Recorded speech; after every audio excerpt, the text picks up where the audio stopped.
Appreciate it, Dawson.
A very happy holiday to everybody as we're getting geared up for our last and final event here of the 2022 season. My name is Verdict, and joining with me tonight in this holiday hot drop of a COD Mobile Rivalry series, we've got Denominate Day. How have you been this holiday season?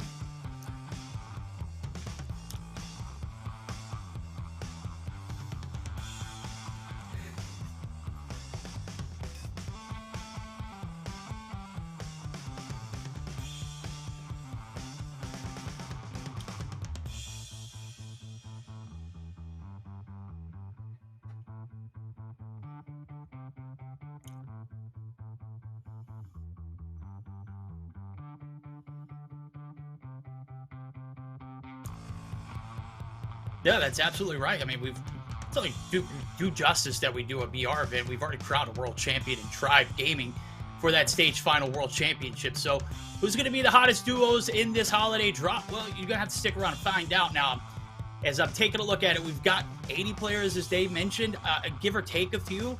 And I'm seeing some very notable names. But before we jump into that, we're actually going to take a look at some of the actual rule sets that we're going to run through, as well as the format. So I've taken a look at some of this and the adjustments that we've made since the last Call of Duty Mobile Battle Royale event that the COD Mobile Rivalry series has presented. The updates are absolutely crucial. How it's going to work is a duo Battle Royale. We've got 80 players, points and scoring. It's 1 point for every kill, but there are kill multipliers. If you receive first place, it's going to be a 2 times multiplier. Anybody from 2 through 5th is going to receive a 1.75 multiplier, as well as 6th through 10th getting that 1.5. So 4 drops, Isolated Blackout, Isolated then back to Blackout. That has got to be the biggest stuff that I've seen in the adjustments that we made since the last Rivalry series.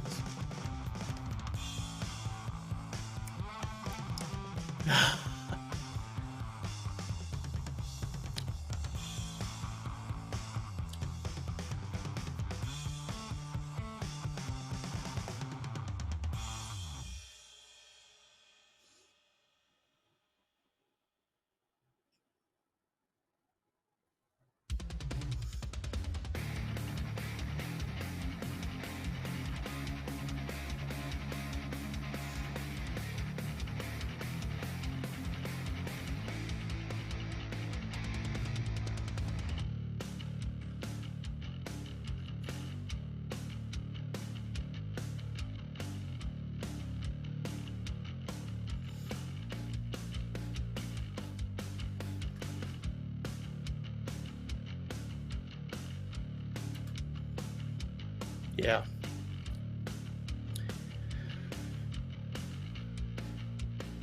We've got Guildmania in the house, but we've also got a little bit of a technical problem with audio, and it does appear that your mic might not be picking up. But hey, Day nominated would not be casting if he didn't have a series of very muted moments. So format, as we've already taken a look at it, we're going to get that taken care of in the background.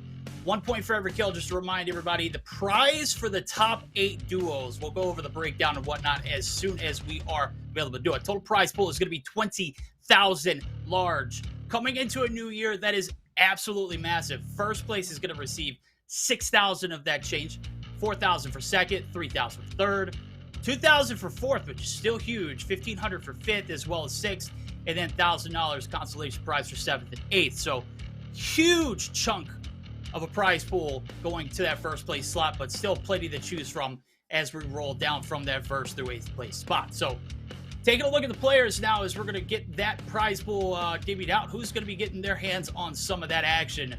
Well, I mean, you see the names up there. One of the ones that Dave mentioned was Guildmania. His partner is Ray's. I think it's going to be a fan favorite. He's one of our favorite Latin casters in all of the scene. Going to see if he can test his luck in the waters for some Battle Royale.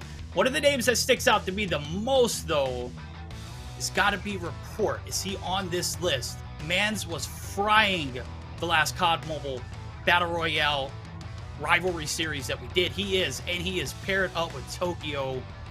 That is going to be a very elite duo as well. Kyle and Jan Reek going to be on separate teams. We've got Merely and Citrus. We're bringing in some very, very top-of-the-line talent here for this COD Mobile Battle Royale Rivalry series. But Dave, if you had to pick anybody out of this list that we're seeing right now, which names stand out? Oh. All right, there we go. We're going to see. One of the names that also stands out to me is going to be Supra and Asuna. I think Supra had one of the most breakout performances in the last event that we did. Granted, it was a solo event. She can come and she can fry at any given point. So one of the names that also pops out is got to be Lucas Sin. Lucas Sin, I don't think they crowned a Stage 5 MVP, but if they did, the SKS in that man's hand is absolutely broken. I don't think we got a GA in Battle Royale for that particular weapon, but if they had any kind of sense, they would have probably tried to find a way to get that thing out of the man's head. The good thing is for Lucas Sin, he will have the option to pick up any loadouts because there is all fair game. So let's take a look at the rule set as well. One of the things that also stood out to me is I remember we had a little bit of, how do you say it, a little bit of a vehicle royale, if you might say, in the solo event. This time around, the only vehicles that are available are going to be the ATVs. So while Dave's getting his mic situated, I'll run through some of the banned items. The Antelope, Helicopter, Tank, Jackal, Hoverbike, Motorcycle, Muscle Car, Rally Car, and Cargo Truck. So snowboards and ATVs are obviously going to be some of the items that you could use for easy transport, but on some of these terrains in both Isolated and as well as Blackout, we might have a little bit of a situation. So, oh, I apologize. I didn't know we were going to go to full screen. How's everybody going? It's COD Mobile Esports channel. How are we doing, baby? It's Verdict. Some of the other things that are banned here in this event is some of the character skins. Obviously, Spectre, John McClane, past Modern Warfare characters, the original Soap and the original Price, the Rose, the Urban Tracker, Price and Rambo, and some of the classes. Well, actually, there's only one class. It's the Punk class, so everything else is free game. XS1 Goliath suit for obvious reasons, and all weapons are allowed. So we're going to have ourselves a merry little time as we begin the new year with a very eventful COD Mobile Battle Royale Rivalry Series. Is chat. I know you probably enjoy looking at my face a lot, but I'm ready to see the action. Who's ready? Who's your favorites? I've listed off several that I could possibly name to be some of the chosen few to be, in my particular category, to be elite as far as Battle Royale goes, but I've also mentioned Lucas and whatnot. But let's go ahead and take a look at that list one more time. I feel like I'm missing out on somebody, and I don't think I'm giving him due justice. I think Lotex was on that list, and I did not get a chance to give him a little bit of a highlight as well. Cerberusky was definitely there. Oh, hello.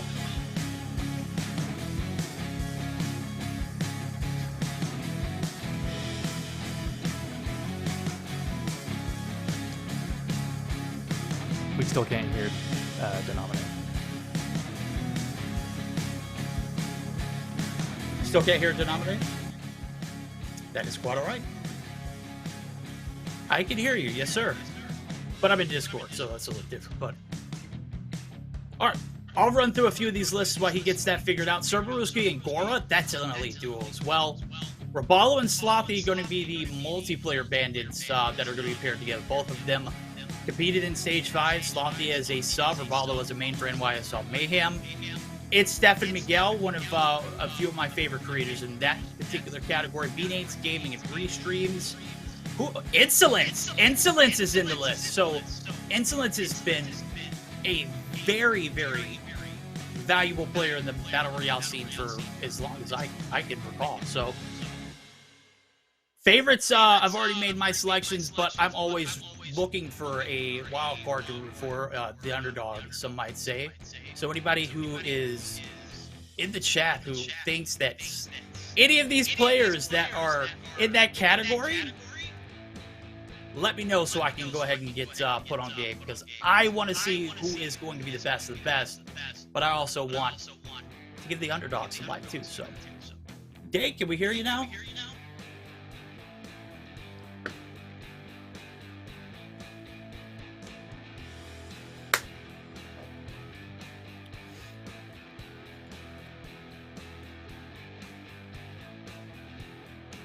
All right, we're still working on that.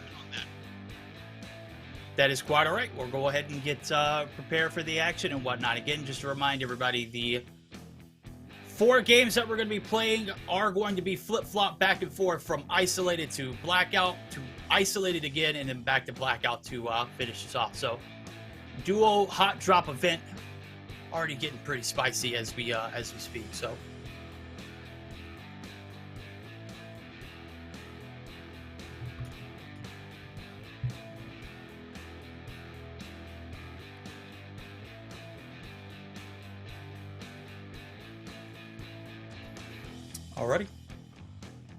Alrighty. We're getting ready to get into the lobby as soon as we can, but before we do, we're going to go ahead and take a few moments to get everybody prepared. The lobbies are getting filled as we speak, and as soon as that is available, we'll go ahead and jump into the action. Hopefully, we'll have all of the audio and technical difficulties taken care of by then, because I know you guys love to hear my voice, but let's be real. If we can't go back and forth with the banter, I can only say so much. I mean, I miss a lot of things too. So, hope everybody had a great holiday. If you're ready for the new year, let me know.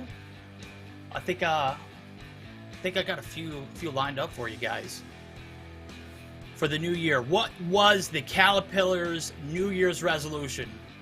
Huh? To turn over a new leaf. Okay, all right, I'll stop. I've got a few of these lined up, guys. I don't want to burn them all here right before we start, but we're going to be very excited to get inside of this action as soon as possible. So if we could see the format one more time so I can give it a breakdown for everybody. if you're just now joining in. Looking pretty strong so far, almost up to 1,000 people. Awesome, awesome. If you could, guys, go ahead and smash that like button, share it, and say, hey, we got a holiday hot drop that's coming in. It's a duo event. 80 players involved. The scoring system is 1 point for every kill. The prize for the top 8 duos, as we listed earlier. Again, the matches are 4 drops. 1 on Isolated, 1 on Blackout, 1 again on Isolated, and 1 again to close it out in Blackout. So match is about to start up here momentarily, and we'll get into the action as soon as it does. So favorites have been listed. We've obviously gone through some of the top elite Battle Royale talent as is, but we're also looking for those underdogs to come through and surprise us and shock us. So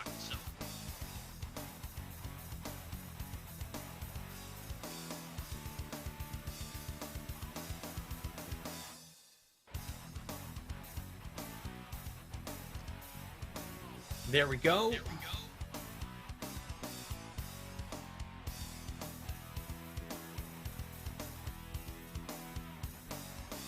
All right. About 20-30 seconds out before we get into the hot drop here is we're going to be diving into Isolated as soon as possible, chat. I'm up the creek right now, and I'm going to need a little help. So if you guys remember anybody who is on that underdog list, please be sure to share it with me so that way I can keep an eye and spectate on that particular person. So again, the point reminder, it's 1 point for every kill. Number 1, if you finish first place, you get a 2 times multiplier. If you finish second through 5th, you get a 1.75 multiplier.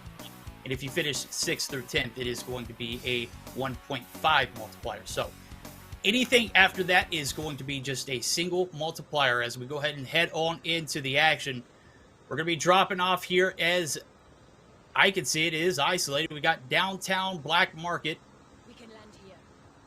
And we're going to see who is going to be on board first. Off the rip, it does look like we're going to get Inco's finest, the pride and joy of Brazil himself, Lucasen. As it does look like he is going to be dropping in for a little bit of that MP action here in the standoff map. So you can see the Ferris wheel right on the right. Interested to see who is going to be landing with him. It does not appear as though anybody is in the vicinity. So take a look at that map and see where everybody is kind of going and what we expect some of the hotter areas to be. This, not necessarily one of them, as you can see already. So I'm expecting everyone to be a little conservative here in the first. And as soon as I say that Super actually is going to bite the dust, the RPD in Prince's hand, he's going to go ahead and claim that first knock. But B-Nate's Gamer is going to be finished, as well as Bree. That's a team wipe. Oh my God. The kill feed is going absolutely rampant right now. As Insolence getting knocked. Expecty. Interesting. All right. Heading on down to Richard now as he's getting his loot as well. Spur is going to be able to get a knock there in the background. Andrew's going to get a 2-piece right there with RPD. Ghost OG is going to be completely finished. That's going to be another wipe as we started with 37 teams. 3 teams have already been completely eliminated here in this first game. Ada's going to get a little bit of a res getting off there as Andrew's going to be able to get that one taken care of. And them with 2 kills on board are going to be able to continue to loot freely. So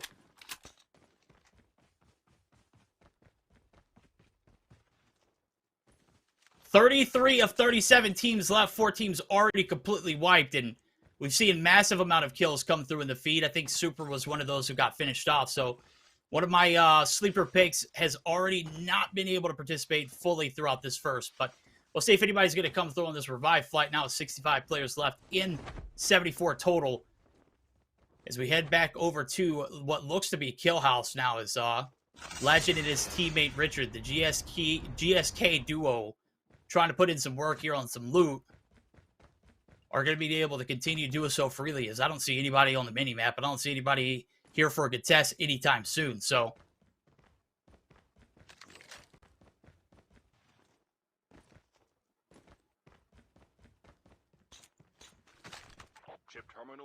Day, could I hear you? Did you get that fixed?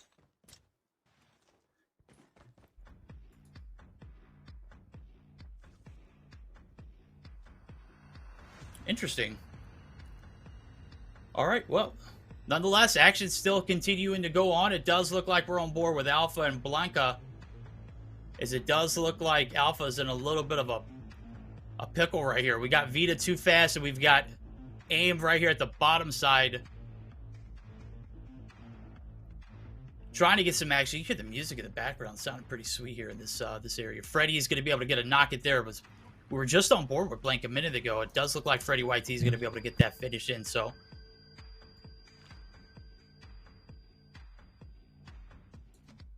that is going to be the finish that Freddy is going to get as teams are starting to prepare for this zone push. Armor repairs coming through as well. Cynic's going to be able to delete it. That's interesting. I'd love to see what kind of action's going on there now, as the duo drops have been very hot so far. We've already seen 5 teams eliminated, and not a single one will be coming back in this particular game. They will be able to join us here in Blackout map rotation. Lag now going to be able to get a knock there on Asuna, but the action here, as the airdrops are coming through, Alpha's starting to get a little bit greedy now. It does look like he's going to pull out the ZRG. We'll see if he can get some shots in the third person peek. As you can see, they're looking not right through the wall, but right around it. They have an idea that Rim or AIM and Vita Too Fast is right underneath them, but I don't know if they're going to make this push. Cerberusky going to be able to get a knock and a finish, as Gora is actually going to get one on Sombra. That's going to be 2 on board and 2 under their belt now, as this game's progressing rather quickly. Here comes the shots here. Oh, the lineup was actually pretty nice, but I don't think the shot was quite there, so we didn't see anything being pulled. So we'll see if they get this push over now, as the rotation is going to have 22 seconds left before this revive flight comes through. Let's see if we get a trigger pulled here from Alpha. This might be a crispy shot if they can get this one to line up. It does not appear as though they're going to, though. So, oh, there it goes. Last second. But the vehicle's already been hopped. They're going to go ahead and get out of the city. And that is going to be Alpha and team able to go ahead and continue to loot up freely. So, push over from Vita Too Fast. We got Dux and Hayes right here in the top side of the building. The nade shot, it's baked pretty tight. Oh, man, is he going to get a hit? I don't believe it did. Dux and Hayes are going to be able to continue to hold this building. Vehicle's going to get dropped. Oh, my God, the crank is pretty crispy right here. Hayes and Dux going to be able to hold the top side. Trip mine's not going to fool AIM. He is 100% on top of it. And here comes the Inferno. It's too fast. Dux gets the knock, gets the finish. And that's going to leave AIM all on his own. Hayes and Dux, they're going to be able to hold down the fort here inside of this building. But for how much longer? They want to get aggressive with it. We got a trip mine down on the outskirts of the building, but the knock comes through. The frag grenade is going to be able to get 1. Is it good for 2? It is. AIM's finished. The team wipe coming through. Dux is out. AIM clutching it up for the boys. And they're going to be able to continue the journey on, but the third party on top of the hill.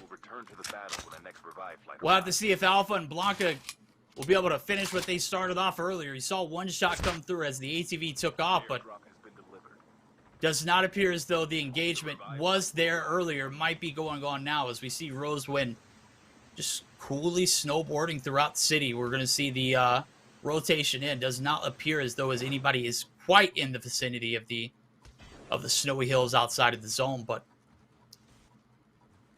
good thing for them is only 1 damage here in this first zone, so they can slowly make that rotation safely. Again, the scoring system is going to be 1 point per kill unless you get a top 10 finish, in which then you will have a multiplier. So, Day, I just want to go ahead and check. I do think we're back. I do think we're back. So you are absolutely carrying Verdict. We appreciate it. Facecam died and it took everything else with it. So we are back. We were able to sort out the technical difficulties. And I'm glad, because I wanted to say so much. This game has been so exciting. Looking at a lot of the sniper talent that we've had on the screen here, there have been a lot of narrow misses and some crisp shots. You can see I'm not flexing right now. Looking for the spam shots onto Gemini, but couldn't quite get enough in for the down, and he's going to have to retreat back up the hill to safety where he's got some cover. And they're kind of surrounded on all sides right now. You can see 3 teams kind of collapsing in onto this position. So it'll be interesting to see how they capitalize here, because they could really pick up a lot, but it looks like we're going to switch over to Spurs. And again, the Snipers not quite having the connectivity that I thought they would have in this matchup. And you can see these teams are trying to push the Kings of the Hill down. It looks like they might have successfully done so, at least for now. Yeah, King of the Hills no more. They're going to go ahead and fall down, try and get a little bit into the action now as Gemini firing shots away. AK not connecting for much. The clip on that thing, look at that, 70. I love the little enhancements that we got going on there. Prince is going to be able to get a wipe there on Biggie. Knock comes through, and the follow-up is absolutely on point. Don't want anybody still any kills right now. Right now, Spurs is going to be spotting Cerberusky. This might not be the play. The Hoopty is going to be hot. They're going to go ahead and try and get this rotation through with 45 seconds left on the revive flight. Hopefully no one goes down. This is zones crashing in. Kilo shots coming through. The sniper shots not necessarily connecting, but Gora and team Cerberusky are going to be able to successfully make the transition in, but from one demon to another they go.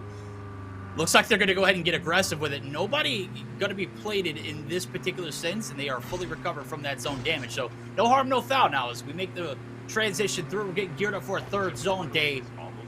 And I've got to say, we've had 16 teams drop already, and there's only 39 players left in a massive zone that is left to be played.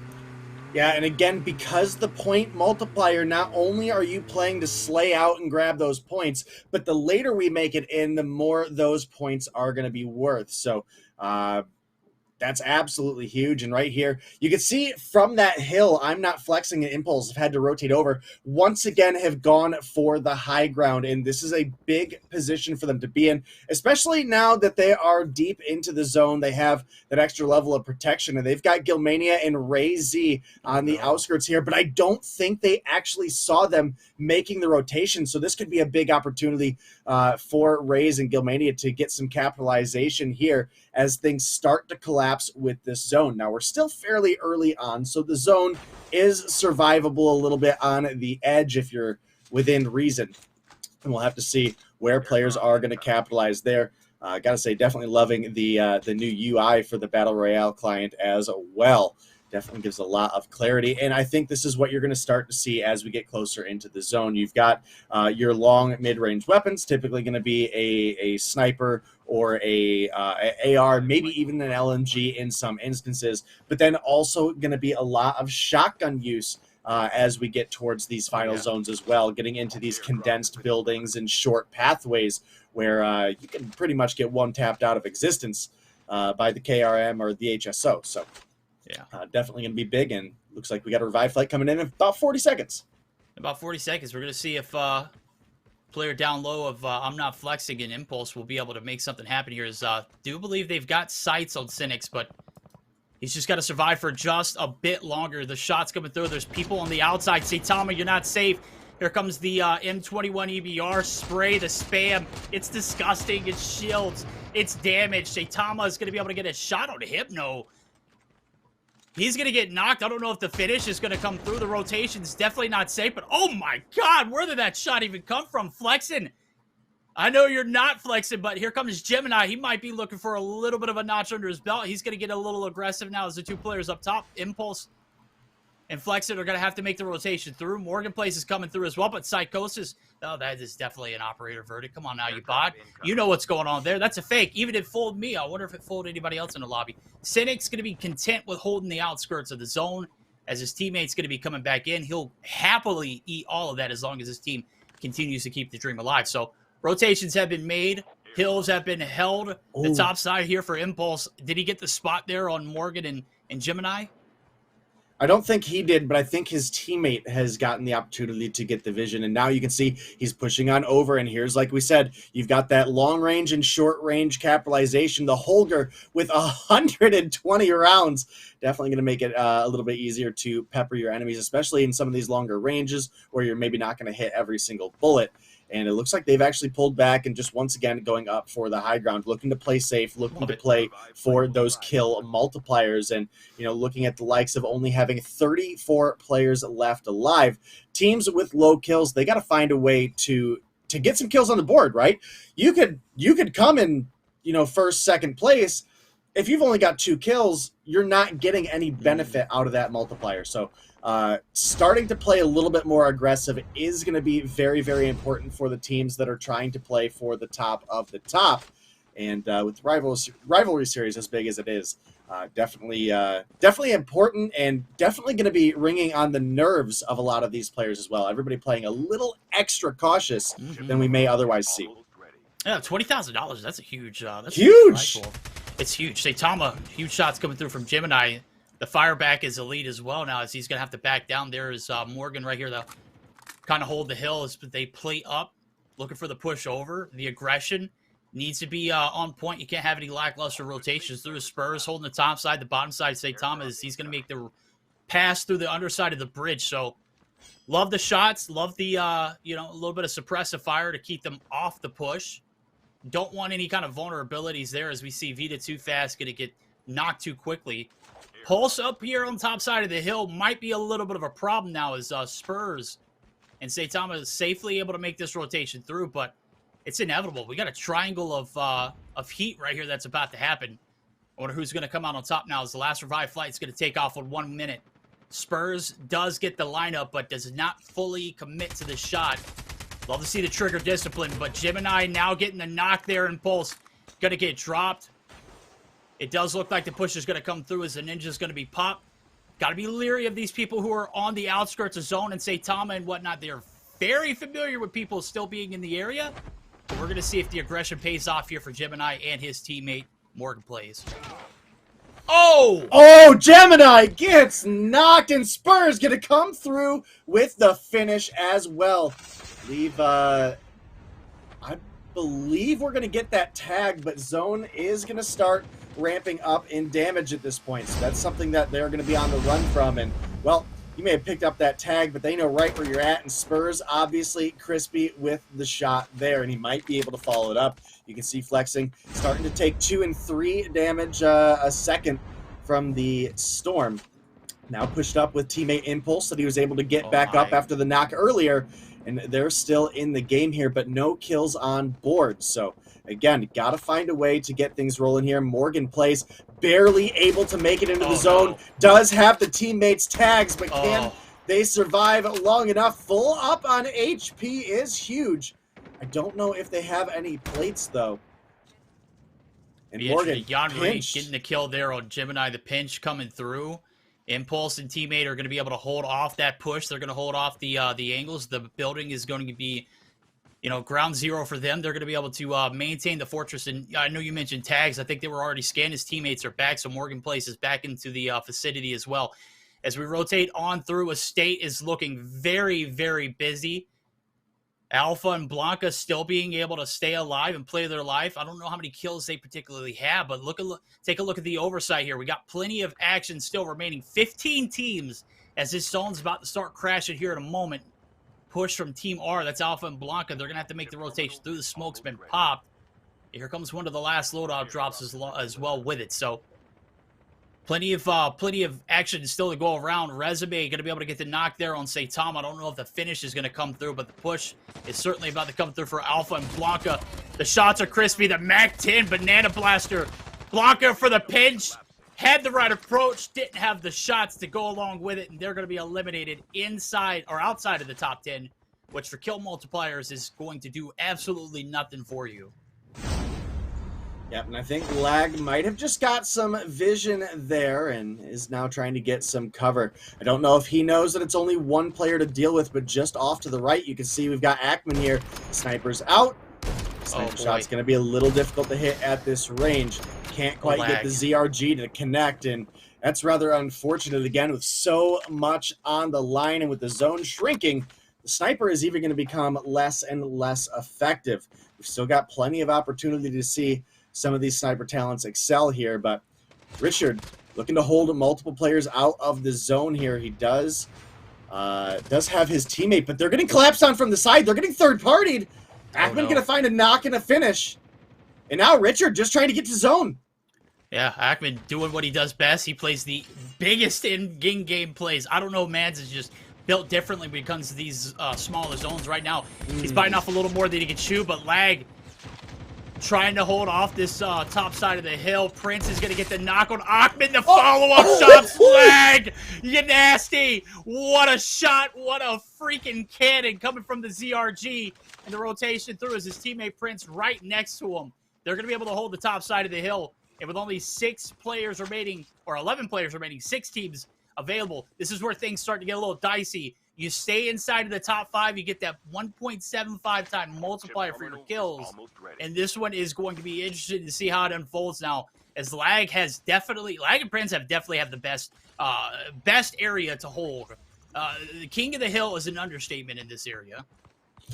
Yeah, definitely the best area to be holding right now, especially with the zone shift looking the way that it is.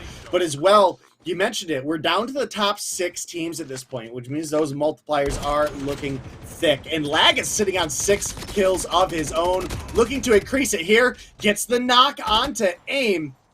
Can he get the finish onto the other? Looks like that's... I mean, probably a really smart play. Definitely a little bit rough for Lag there. But the other teammate is going to die to zone. So that's not going to give Lag the kill credit there. Cynics able to find 2 with the KRM. And now the quickscope's out of Lag. Not able to connect, but we're down to just 2 teams. And it's a 2v2. Zone collapsing in on that building utility, getting thrown out by Prince, who's sitting on 6 of his own. So I believe we're looking at 13 between Lag and Prince in a top 2 run right now.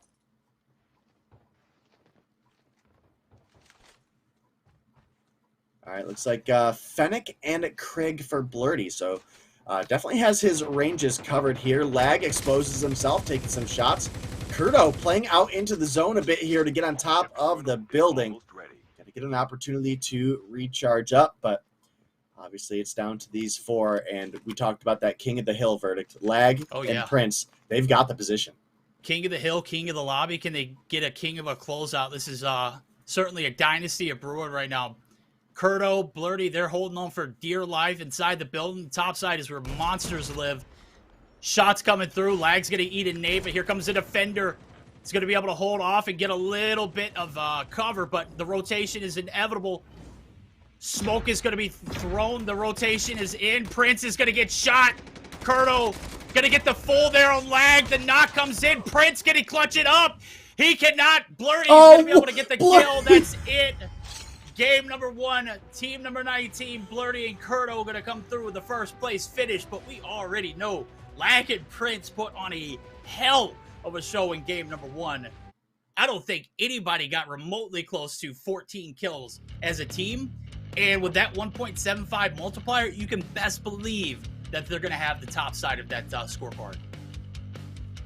Yeah, I definitely got to agree with you there. And Blurty barely made it out of that fight alive. I mean, we're talking 1 tick of zone damage would have finished him off. And with his teammate down, that could have been the end either way. But they come out on top. Question is, what did these teams bring to the table when it came to kills? Obviously, we got to see a lot of the Lag and Prince show.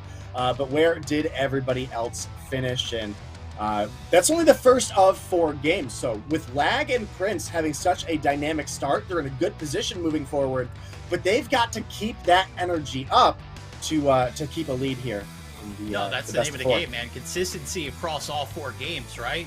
You just can't have a banger of a game 1 on Isolated and then just flop in the next. Obviously, we're going to be switching it up and heading over to Blackout, but I don't think I've seen a game opener like this in any COD Mobile Rivalry series in Battle Royale or in any past events that I've done. That was just such an epic ending that could have gone either way, but I mean, you did yourself a justice. Lag was frying, bro. Prince right there along with him. I don't think anybody in the lobby can compete with those numbers in that regard, but we'll have to see now as we, as I mentioned, we are going to be switching it up and going over the Blackout. We're going to see how things pan out on that side, but based off of what we've seen so far, Lag and Prince, they brought their A game today. Can anybody else compete, Dave? Well, that is definitely the big question. I think the action definitely came to the teams that played the zone smarter. We actually saw a lot of teams that we thought had the advantage on the high ground that maybe didn't read the zone and ended up waiting too long, were forced to push straight down the hill as opposed to maybe finding a more strategic or tactical rotation along the side, and I think that made a difference in that final fight where we saw Lag and Prince have to push straight down with the zone on their tail. They could have played the left side of the hill, maybe had a little bit of cover, and bought themselves more time for the zone to force their opponents out of that building. You're absolutely right. I mean, King of the Hill only goes so far, right? When push comes to shove, the smokes weren't able to save them. There was no cover. I mean, sometimes the zone give it, sometimes the zone take it. That was just one of those instances where the in-game zone just happened to be right out in the open. The only cover was, Blurty and Curto had it. It was inside the building. And they utilized that to its fullest. So very well, smart play. Very well played there from them, as they did get the first finish. But again, we're not awarding prizes to first place. We're awarding multipliers. So I'm interested to see how many kills they ended up with. Obviously, I don't believe they got both of those final kills. I think they only got one. And I think Zone finished off the other. So I would be interested to see what a 2x multiplier would be in effect for that team. Considering that we've already seen the Lobby Kings, the Lobby Leaderboard, in the instance of Lag and Prince, man, those guys were just built differently on Isolated today. They woke up, they ate their Wheaties, they came prepared. They were not getting taken off that hill until that final zone push. But we're gonna get the Lobby Leaderboard up for everyone to see. As you would already know, we're ranting and raving for a reason. Lag and Prince came, they conquered. They didn't get the first place finish, but they put on a hell of a show in between time. So rolling into Blackout, things are gonna be a little bit different, Dave. Thoughts, those rotations should look pretty solid. But before we do that, Dave, we're actually going to take a short intermission. So guys, don't go anywhere. We're going to get our Lobby Leaderboard ready for you all to see. We'll be right back after this.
Alrighty, welcome back, everybody. We're back for some more holiday hot drops. It's COD Mobile Rivalry Series. Game 2 is right around the corner, but before we take a look at that, Day and I were interested who finished in the top 10. Well, we're about to find out now as kills are being tallied, trying to see what kind of multiplier everyone got. Well, we got right around the corner. So, based on what we've seen, it's been the Lag Print show already, Dave.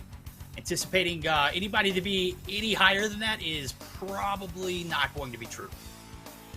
Probably not, but I do got to say a team that I'm looking forward to come alive during our next couple games has got to be the team with Achman and Lotex. I mean, that is a couple of players that are very familiar with the BR scene that I remember casting long ago, and they were always a couple of the players that we would talk about when we were in that situation. So definitely hoping that they bring their A game coming forward, because I don't want to see one team just come through and blow everybody out, right? I want to be in that, Game 4 just ended. Oh my gosh, who won? Did we get enough points to overtake first kind of situation? You know what I mean? Yeah, I want it to be interesting. I want it to be spicy. This is a hot drop for a reason. I want it to be all action all the time. I mean, obviously, we're in duos, and we want to see those engagements. We're rewarding people or rewarding players for getting kills. Also, the multipliers in that top 10 spot are going to be crucial. So rack up as many as you can in the beginning of the game, and then along the way, just kind of pick and choose your battles. Try to find a spot in that top 10 seed, and then just go absolutely bonkers. That's what I'm looking forward to. So we're going to see if anything plays out a little differently in Blackout. But before we do have the standings that are about to be tallied up. We got the top 10 placements are ready to be seen. As you saw it, Kurdo and Blurry were able to snag that victory away in game number 1. Lag and Prince, though, will continue to say their names as they popped off, as Hypno and Cynics are going to be right there below them in that third place seating. Anybody from second to 5th place is going to be reaping the benefits of having that 1.75 times multiplier on their kill points. So as soon as those get tallied up, we'll see who stands at the top and who's going to be below. We already know Lag Prince. Again, I'll just continue to say Lag Prince, Lag Prince, Lag Prince. They're definitely going to be a number 1 seed. Who is going to be below it? By how many points are we going to see them in a deficit? Yeah, I mean, that is definitely the big question. And I'm hoping to see some of the snipers maybe be a little bit more warmed up during the next game. I got to say, I was expecting more on Isolated, right? I mean, you look back at the competition in the past, and we were always talking about the snipers getting those picks. And while we did see a little bit more of it towards the end, right? I think Lag had just this nasty flick shot to take somebody off a head glitch. I definitely want to see that get capitalized on a little bit more. And again, I think because the prize pool on the line, I feel like a lot of these teams played very, very cautious and very, very passive. And while that may be on your mind, play your comfort. Play what you and your duo practiced for, right? Play the play style that you guys are going to perform the best in. So I think that could definitely be holding some people back. So have to let it all out and see who can come out on top. Again, it was Lag and Prince who just looked near flawless during game 1. They were shut down in the final hill there, but I don't think that stopped them from grabbing first place. I don't think it did either. I mean, as comfortable as we want to be on some of these rotations Isolated, we're going to get a little bit of discomfort as we're going to make it switch up and head over to Blackout for game number 2. And it could be a completely different ball game. We saw a lot of the multiplayer pros get taken out early. We didn't see any of them finish in a top 10 spot. Anybody in the BR scene knows that Isolated is an OG map for a reason, and the OGs came out and they played and they slayed, and they look good doing it. We'll see if they can keep that same energy and that same pace rolling into a Blackout map that offers a little bit more of a diverse landing spot, is going to offer a little bit more of rotational coverage. I think Isolated has its perks as far as the hills go, but when you're trying to make these wide open transitions, the challenges you face along the way, you can't be as choosy with your gunfights. You can get into a position, you just let it breathe. Absolutely supreme on any particular portion of the map. You could go firing range, and you have a lot of coverage for those transitions, and also you've got multiple hotspots that I'm expecting to see. Some of those high-rise towers coming through as well, too. So any predictions rolling into it? I know you said Achman and Lotex. Those are names that, when you mention top Battle Royale players, they're at the top of my list all day, every day. And I definitely need to see them stand out a little bit more here in this next game. Yeah, Achman, Lotex for sure. Gora, definitely expect to see him come online at some point. Hitman, I know we got a lot of our community figures in there as well that maybe haven't done as much in the actual competitive scene, but players like Supra, obviously we mentioned Guildmania is in the mix as well. And I think this is a tournament because there's such a broad skill pool that you're not necessarily punished by not being a top player, right? Because there's plenty of other people in here that are kind of at a similar skill level, right? And hey, maybe those demons of the lobby, Lag and Prince, maybe they get killed on a hot drop, and all of a sudden you've got a big opportunity to make a comeback happen. Yeah, and if you're below them in the leaderboard, which I would assume a majority of the players are going to be, that's what you're banking on rolling into this blackout. But you can't just prey on someone's downfall and expect to surpass them in the top of the leaderboard. You got to take things into your own hands. Things got to change here as we roll into a new scenery and expect a little bit more of a diverse drop in these flight patterns over to blackout. So we're going to see who's going to rise up to the occasion. We're going to see who's going to flop as we're getting geared up for game number 2. Blackout's right around the corner. Should be starting here shortly. Anticipation for someone to step up and rise to the occasion to stand out and get a big piece of that prize pool. Again, Day, as we mentioned, it's $20,000.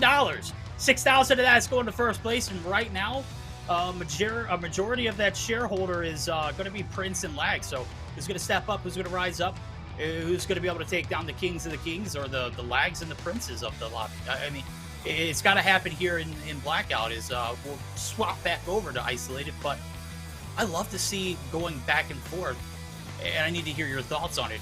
Going from Isolated to Blackout, is that going to change, everyone's mindset or approach, or what are your thoughts on that? The map as a whole is very, very different. I feel like we're a lot more centered on a even level as far as like actual altitude goes, right? Whereas Isolated, you've got a ton of mountains. Blackout, you've got a lot more condensed areas like the firing range. You've got my least favorite map position, which is Rivertown. You've got places. What? Yeah. I mean, you've got construction. You've got all these really condensed areas as opposed to being a much more open map overall. So I think teams that can capitalize in the close range will have a little bit more of a fun time here, a little bit more of an advantage, and it's not a guarantee, right? It's not a guarantee that we're going to see anything different. I mean, Prince and Lag could come through and absolutely fry again, but the playstyles are very different. And I can't believe we've been on the broadcast this whole time, Verdict, and we haven't talked about Raballo and Slothy once. Oh, well, I mentioned them earlier. I said we had Stage 5 participants, not Nero, but Raballo from NYSL Mayhem. Huge shout out to Nero. I didn't mean to plug you there, but I did. And then we also had Slothy, who subbed in as a 6th player for Tribe, who obviously won Stage 5, and we're very excited for. So that was a very, very, it was an experience to watch, but it was just even better to be in person. And I cannot wait for more lands to come for COD Mobile. So COD Mobile Rivalry Series is just getting started, though, as we are about to launch into game number 2 on Blackout. We'll mention Raballo and Slothy when Raballo and Slothy do something worth mentioning. That's a wink, wink, hint, hint. Guys, I need you to get your act together. We need to see some of these MP pros. Lucasin, I'm shouting you out, homie. Need you to put on here in game number 2. You're going to be dropping in some very notable places here in this next map. Going to see you have to pop off now as we're getting geared up for it now. Predictions have been made. We've already ran through who we anticipate to do well. We've talked about the players who we expect more from, and we're looking forward to seeing anybody who is going to surprise us along the way. So game number 2 starting up shortly. If you have any more predictions, Dave, this is time, because I believe we're about to hop into it. Not a ton. I mean, again, a handful of the players I already mentioned, I expect to do a little bit better as the day goes on. I think think we maybe have Jan Reek in the games here as well, so maybe we get to see a little bit out of him. Hitman YT. There's a bunch of players that I recognize from the competitive VR scene. I mean, there's definitely a couple missing that I would love to see come back, but who doesn't love some Sun? You know what I mean? Oh yeah. Yeah, Sun, Blue, Church, Rosie. I mean, I've been really wanting to see pop off, who I haven't seen pop off in close to a year, is got to be Citrus. I know that's the elephant in the room. Citrus and Merely is an OG duo that we literally just don't see fry like we used to. In past events, I believe Citrus was, if not at the very, very top of the list of being one of the most dominant players of all time. He was very well-spoken as a player. He was just overall very talented in every angle and aspect of the game. So I'd love to see him get back on top of his game, as well as having his OG partner and Merely come through as well. But I'm still looking to see some of these smaller creators or the underdog stories to come through and prevail. I think the last game was a great example. I've heard of Kurto, but I have not seen him play. And his partner, I mean, I want to see a little bit more from them as well. I need to see it a little bit more early on. But as soon as we're able to see the lobby leaderboard, love to see where they're sitting at in that regard, because I'm not 100% sure where they ended up as far as kill-wise goes. I know they only got one out of those two that were left standing in Lack Prince. But love to see some wildcard stories, as well as some of the underdog ones come through in this game number 2. So waiting for a little bit of a stall now. Guys, if you think we enjoy talking this much, trust, I do not. I've literally been talked out since game 1 when I had to pull the rig in for myself. I literally anchoring it down here for a game 2 start just as much as you guys. But while we wait, we'll go ahead and shoot the breeze for a bit, see if we can get some enjoyment out of expectations and predictions, and see what comes to true or what comes to fruition, and who's going to flop. I mean, obviously it can happen here in Blackout, right? Yeah, it definitely can. And I think another name that I am seeing in here, and this is maybe my old mind fading a little bit, right? I feel like Logic was a really crazy good sniper back in the day. So assuming that's the same player and that my memory is accurate, hopefully we'll get to see him do a little bit of work here too. I mean, there's tons and tons of talent in this event. And, I'm excited for it. I think we're getting ready to load into the game here. It is going to be game 2. We are switching over to Blackout, as Verdict mentioned. So, again, going to be a little bit different play style. And maybe that's an opportunity for someone else to get on the board and close the gap a little bit, because obviously between the, 14 kills for Lag and Prince, but the multiplier on top of that for that second place finish has got them in a pretty cozy position for only being one game in.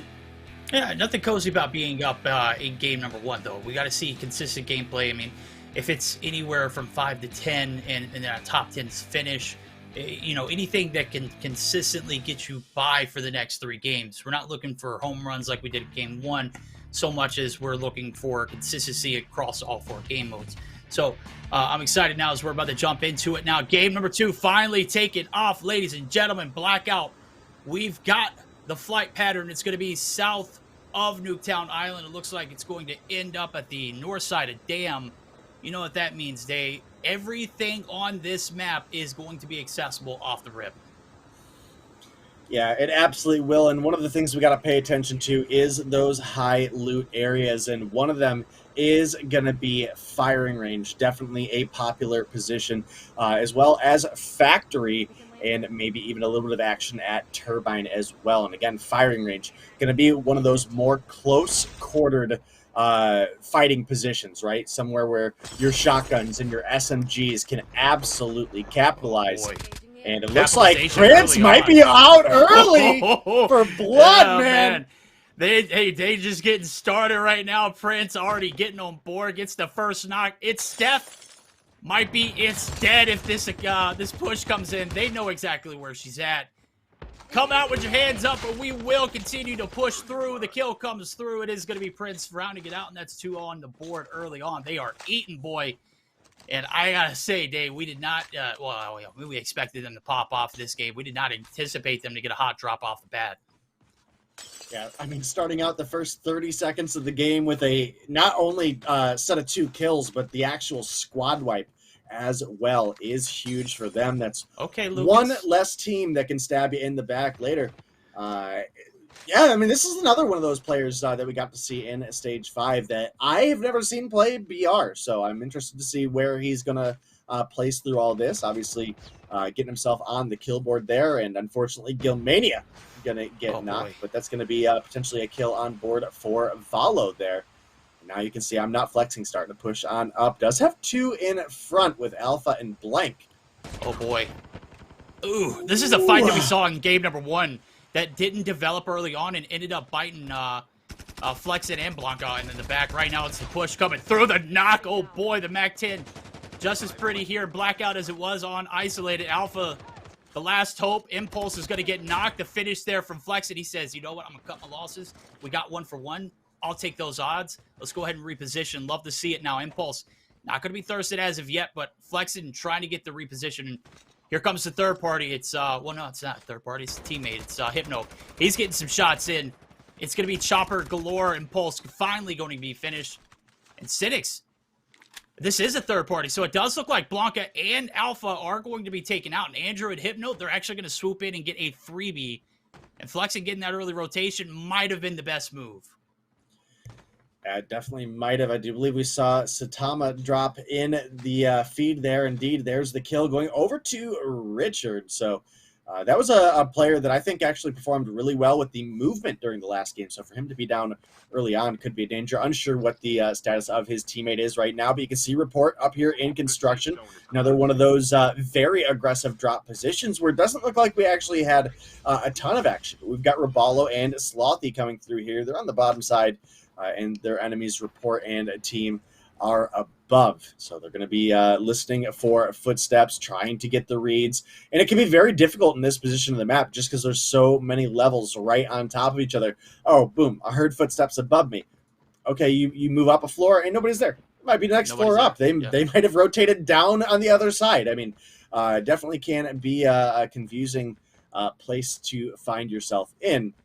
And I'm unsure what the zone looks like at this point in time, but it is usually not ending on construction in my experience. So yeah, we'll probably have to move out at some point. I'd have to say Slothy is probably the more primed BR player in this sense. Look at Blurty is going to be able to get the kill feed. Empathy going to be griefed yet early on against Cynics and FNX are going to be encountered. Slothy is definitely going to be one of those players who is a little more vetted. I think the footsteps were heard by him earlier, and Rapallo spazzing out as he usually does. You know, he was kind of just running rampantly. Now he's going to have to play a little bit more content.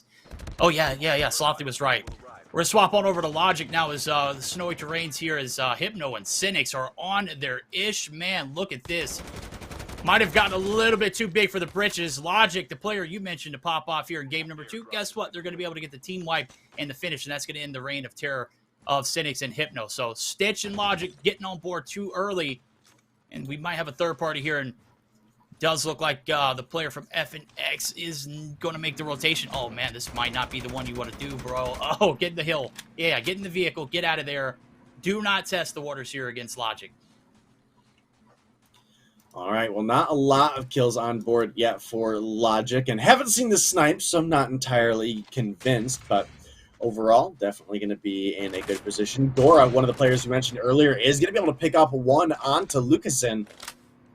And looks like Lag and Prince, they had a nice little hot drop off the start. They had a great game 1, but things may be starting to slow down a little. Oh, Lag with the quickscope! Gemini knocked! No. Gemini soul, bro. Where's the driving abilities at? There's no way you bump a curve, you can't move over. Come on, Morgan plays. Can you pick up the slack? Nope, Prince and Lag, they're going to continue to just make this lobby pay. Absolute Prince getting peppered, though. Price.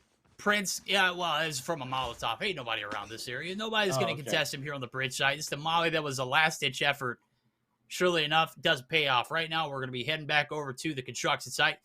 Slothy and Raballo, they're going to continue to hold the bottom side where Report and Expecki are going to be, expecting a push here maybe soon, but let's be real. That's not going to happen. Raballo and Slothy are playing this rain game, and there is no way they're going to be able to push this top high rise without any kind of information that they could use to utilize and maximize on. It hasn't looked like they've had any desire to. I mean, they are just straight out sitting at the bottom here, maybe looking to play for placement points, or rather not placement points, but the placement multiplier, and then try to sweep up some of the kills there at the end of the remaining teams. So it'll be interesting to see if that is their strategy through and through. Again, have to get an idea of where our zone is heading before we have an idea there.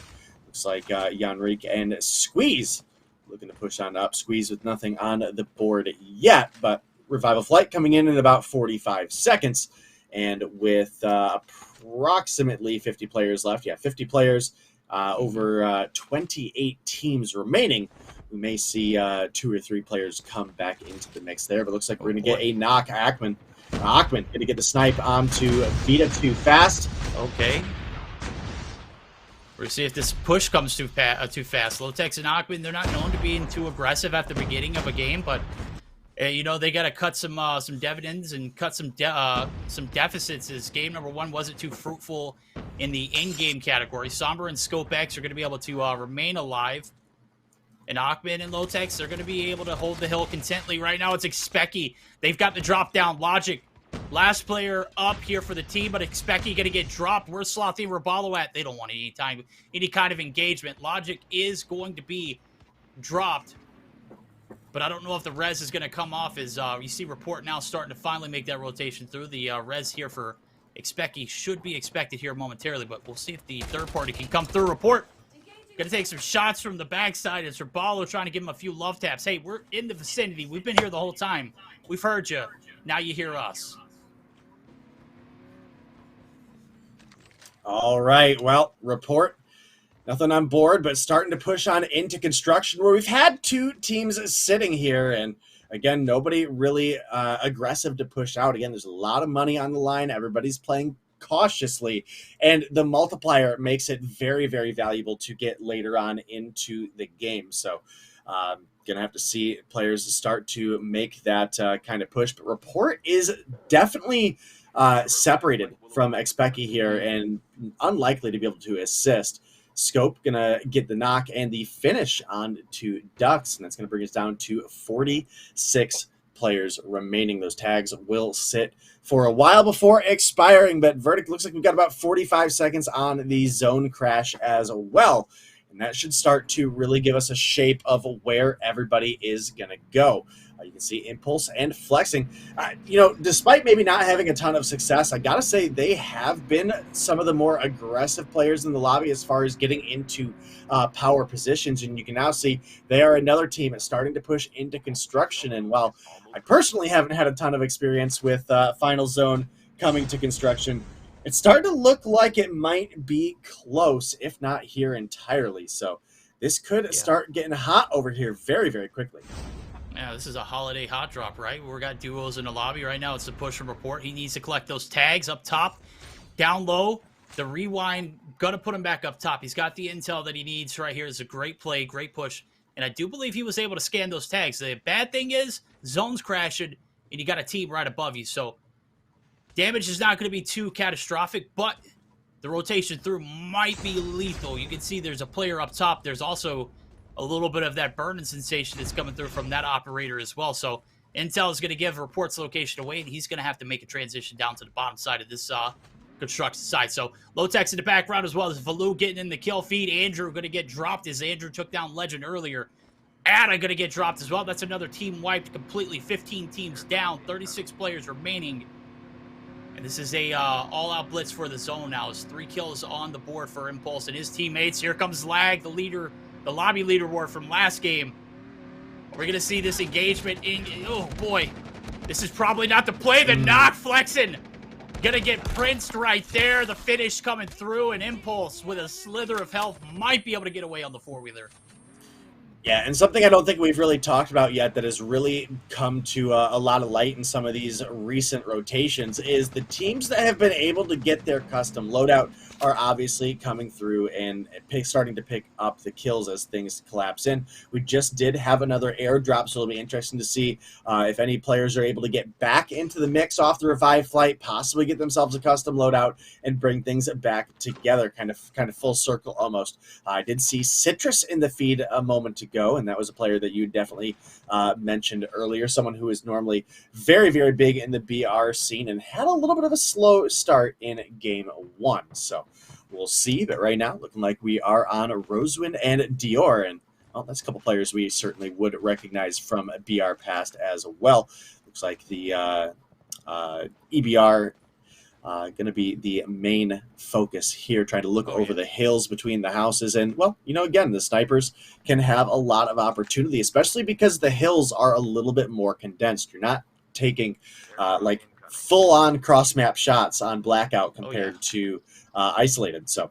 Oh, no, yeah. And then you look at this. You got a lovely master bedroom that's overlooking a wide open loadout zone, right? So, I mean, you've got the right intentions here on this positioning, but it's not going to be too fruitful for kills. They've got 3 under their belt right now. It's all about maintaining themselves throughout the game and put themselves in a position to capitalize in the end game. And Expecty actually going to be rezzed off of that revive flight, so we're going to see him drop back in with his teammate Report, who I believe is on the further south side of the hill.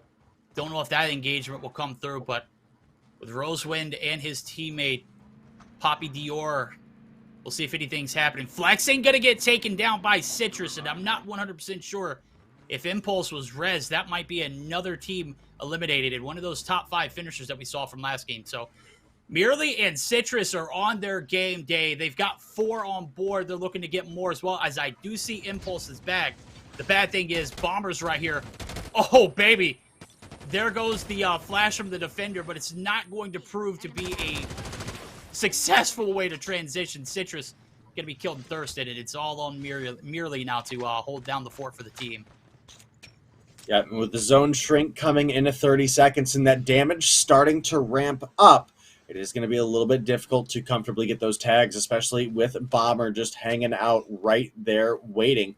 And this is a big team to eliminate or at least cripple if at all possible, right? Again, these guys, looking back at the likes of the Alchemy roster and things like that, like these were always every single tournament names to talk about. And man, this tournament, it has been Prince, man. 5 kills on board. Prince. I think he had 7 in the first game. I mean, they're looking to extend that lead. They're not comfortable with just coming out of the gate swinging and then, having a good enough performance.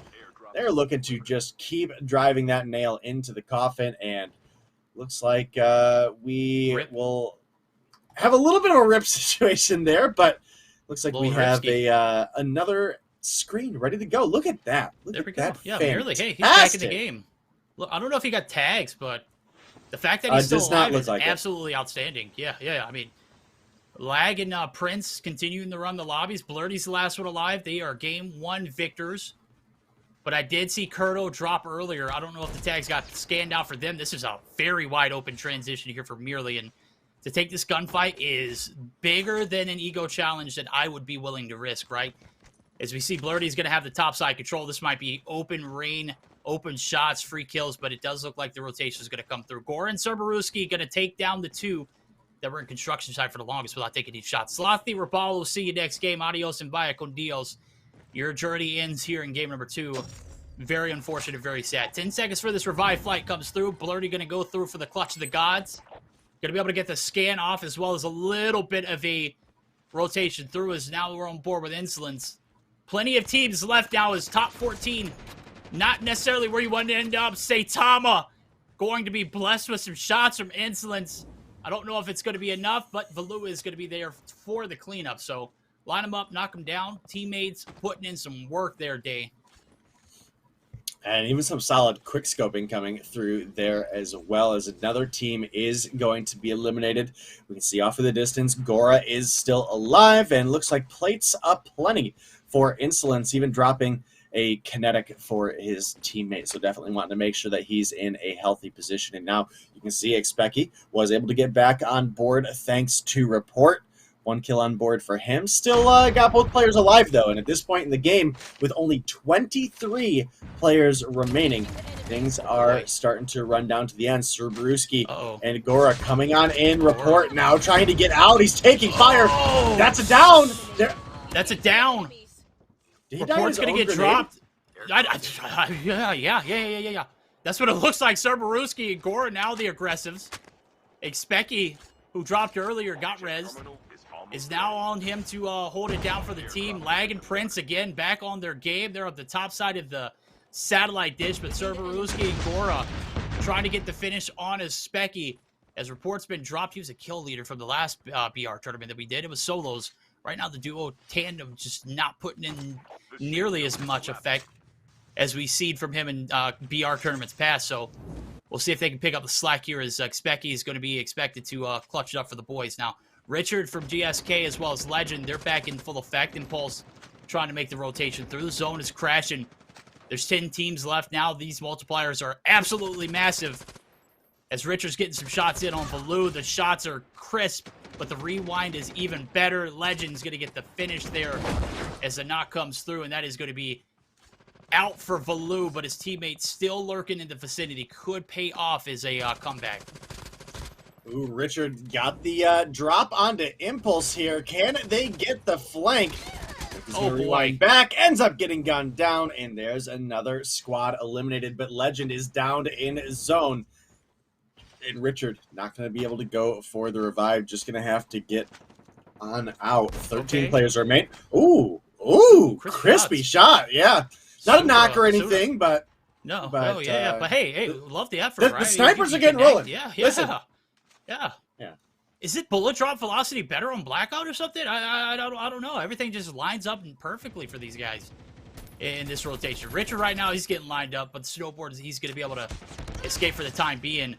Well, Wisey is actually going to get dropped, or he's going to drop Richard as from one demon to another we go. Prince and Lag still alive here in this final circle. Asuna and Supra, the Psychosis coming through. Wisey, Bomber, looking to get aggressive. Supra, going to be knocked. Bomber going to get the finish on the other. It's Wisey for 2, though. Cerberusky and Gore on the opposite side looking for the third party. Nope, they're looking for a little bit of a safe travel and transition into this final zone. All right, well, we're down to 5 teams, and I believe once again, Lag and Prince have themselves a juicy multiplier coming. And there we go. There we go. All right, juicy. Yep, Lag and Prince are here. We've got Bodao and HF alive, Gora and Cerberusky, Wisey and Bomber, and then Ghost OG. Going to be the last remaining player of his team. And you can see he's got the snowboard trying to make a rotation, but it's going to be right into the hands of Cerberusky. Oh, my. I almost thought he was going for the KRM play. I'm going to be honest with you. Yeah. I mean, if you think you can hit this load off drop and get out, well, maybe you can. I don't know. What were you doing, HF, to finish? Oh, he was knocked already. That's a free kill. Gora going to be able to take advantage of one. Cerberusky going to get knocked. That's it for Cerb and Gora. Ghost, how did you make this transition? How are you still alive? What in the world's going on? Lag and Prince taking some heat now. His final zone crashing. Ghost OG laying down the hammer. 8 on board, 7 in total for himself. 1v1v1. Oh, 1v1v. Oh, is Lag the only player alive? Is Prince down? He's out? Yeah, Prince is down and out to Ghost OG, who Ghost 7 kills on board, top 3 finish at least here. Definitely coming through with a big performance as Zone continues to close on in. You can see the utility coming in, trying to get Ghost, but Lag does have to worry about Bomber on the left. Lag certainly wants to come through with a first place finish this game, as they fell just a little bit short in that game 1. Again, 1 tick of zone damage more. Oh, Lag. And he's Oh, Lag. There's no way he makes that, right? Ghost is pushing! The push, the rewind. The shots, they're not there. Ghost's going to be able to... I mean, the chain link fence is not enough. Yeah, it's plenty of cover. Also, there's a little bit of a cement block. Mans is moving. Mans is a demon. Mans is a freak. The zone's crashing in. He can't hop the fence. Hello? I'm right here. I'm hiding behind the tree. That's going to be it. Bomber is going to be taking game number 2. brought to you by the zone that crashed on the outside of the zone. And ladies and gentlemen, we've got a new victor here in this Blackout game number 2. What an eventful ending. What a way to go. Hate to see some of the way that game progressed, but hey, best part of that zone was on the outside looking in. So 6 kills in total. The 2 times multiplier is going to come through. And what a hell of a way to end that Blackout game day. Yeah, you're definitely right. And another good performance out of Prince and Lag. Top 3 finish. So getting some of that multiplier. Another like 13 kill game or something. Looking to extend that lead. Ghost OG, I think, was the last alive on his team for like 5, 6, 7 minutes there at the end. And he pulled together like 4 kills. Yeah, he pulled a triple kill together in that final zone. I mean, oh man, definitely. I think he got the yoink, but it's still a kill. I think it was HN who was downed. I didn't even see him take down. Oh, with the KRM? That guy was frying at the end. Unfortunate timing, though, for him is we saw that zone crash. And obviously, you can't jump that chain link fence. It does offer a little bit of support for coverage, as well as that cement block that was underneath it. But it was Bomber who came through with an absolute goat of a finish there at the end. So Lag and Prince still hanging tight there as they got a top 5 finish, which means they get a 1.75 multiplier. But Bomber's going to be a victorious one here in game number 2 for that 2 times multiplier. It's going to be 12 points in total for them. We'll get lobby leaderboards and whatnot shown as soon as possible. But so far, so good. We've done 1 on each map day. We're going to get geared up to do it again as we're going to get geared up for game number 3. Absolutely epic finish there in that Blackout game, though. Yeah, I definitely got to agree with you. And now it's back to Isolated. And I got to say, overall, Lag and Prince, I mean, they've got to be way ahead of the pack. And they've showed that they can do it on both maps, right? So if you're one of the fans in the crowd and you didn't bet on Lag and Prince, well, you're losing big here. And because some of the big names have just not been performing, right? I mean, that is something that we've seen now, not only in Isolated, but as well in Blackout. So maybe game 3 stirs things up a little bit. Game 1, sniper presence basically didn't exist. Game 2, we saw a lot of them starting to come to life. So game 3 could be where some of those picks get through and get secured as players just get a little bit more warmed up. So I'm excited for it. I hope you're excited for it.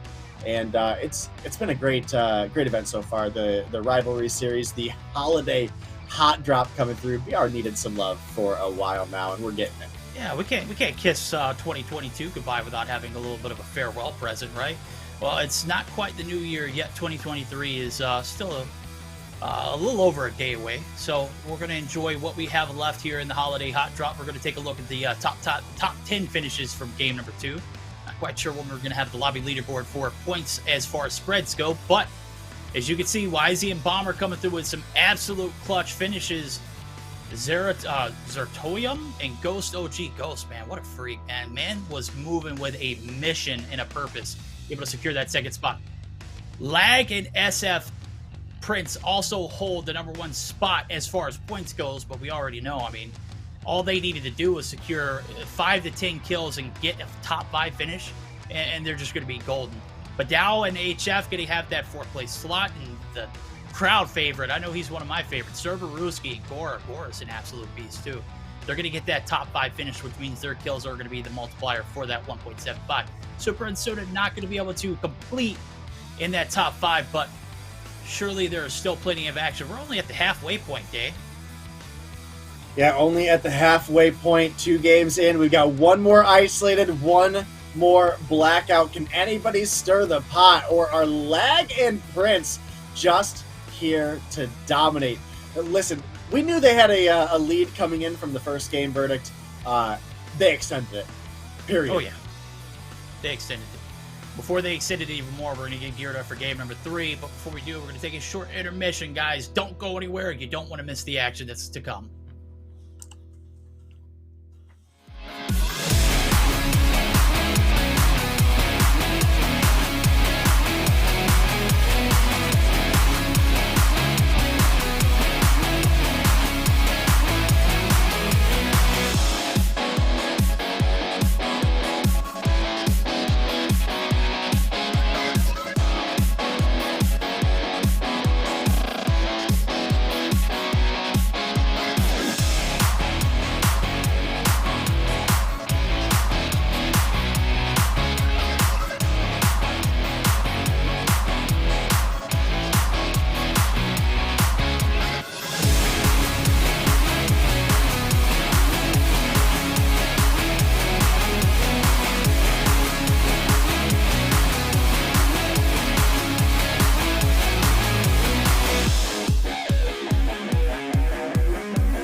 Alrighty, everybody, welcome back to the COD Mobile Rivalry series. We got a duo hot drop that is one for the ages. Right now, we're at the halfway point. Excuse me. We're getting geared up for game number 3, and back over to Isolated we go. Denominate. Are you excited to see where we will be going here? As we got the lobby leaderboards ready to go as well. So, plenty of action left to go. As a matter of fact, as I've already mentioned, it's only the halfway point. Yeah, and we've had one team really stand out far from the crowd. That has been Lag and Prince. But I will say there were quite a few teams during that second game that did pop off. Some top 5 finishes, racking up some kills. I know Ghost OG was there at the end. And look, the performance able to get him and his partner into 4th. But as we mentioned, Lag and SF Prince far ahead. Double the points of the number 2 team, which is Wisey and Bomber, who did have a fantastic game 2, as well as we've got Kurdo and Blurty, the winners of that game 1 matchup.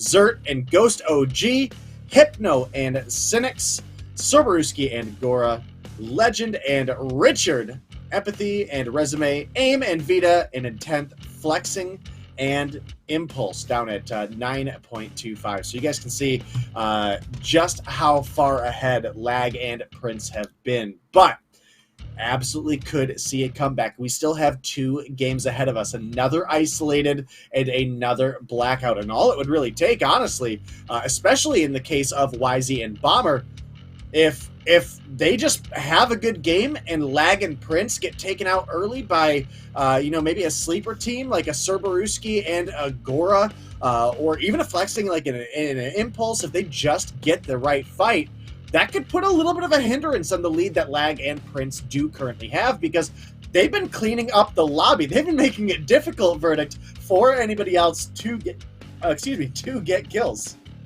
Oh, no, you're absolutely right. Lag and Prince definitely sitting in a little bit of a comfortable spot. Is we've seen them perform consistently throughout this 2-game spread so far, but it's all about the back end. The last 2 that are going to matter the most right now. The kill points are definitely manageable for the teams that are outside of the top 10. We're literally looking at 9.25 to be exact in that 10th place spot for Flexing and Impulse. As rapidly as they've been roaming the lobbies, the kills just haven't been there.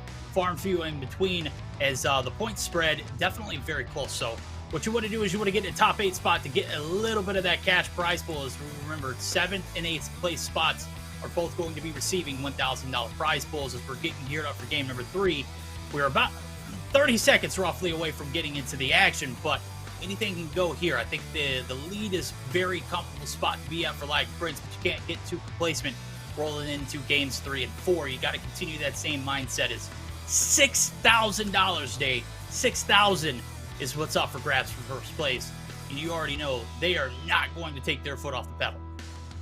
Yeah, you're absolutely right. And looking at the scores that we had, Verdict, you're almost 20 points, right? A game for Lag and Prince. I mean, I don't know if that's roughly the exact 20 and 20 or 19 and 19 or whatever, but again, if they drop early, it is very realistic that we could see other teams start to creep on up towards that position.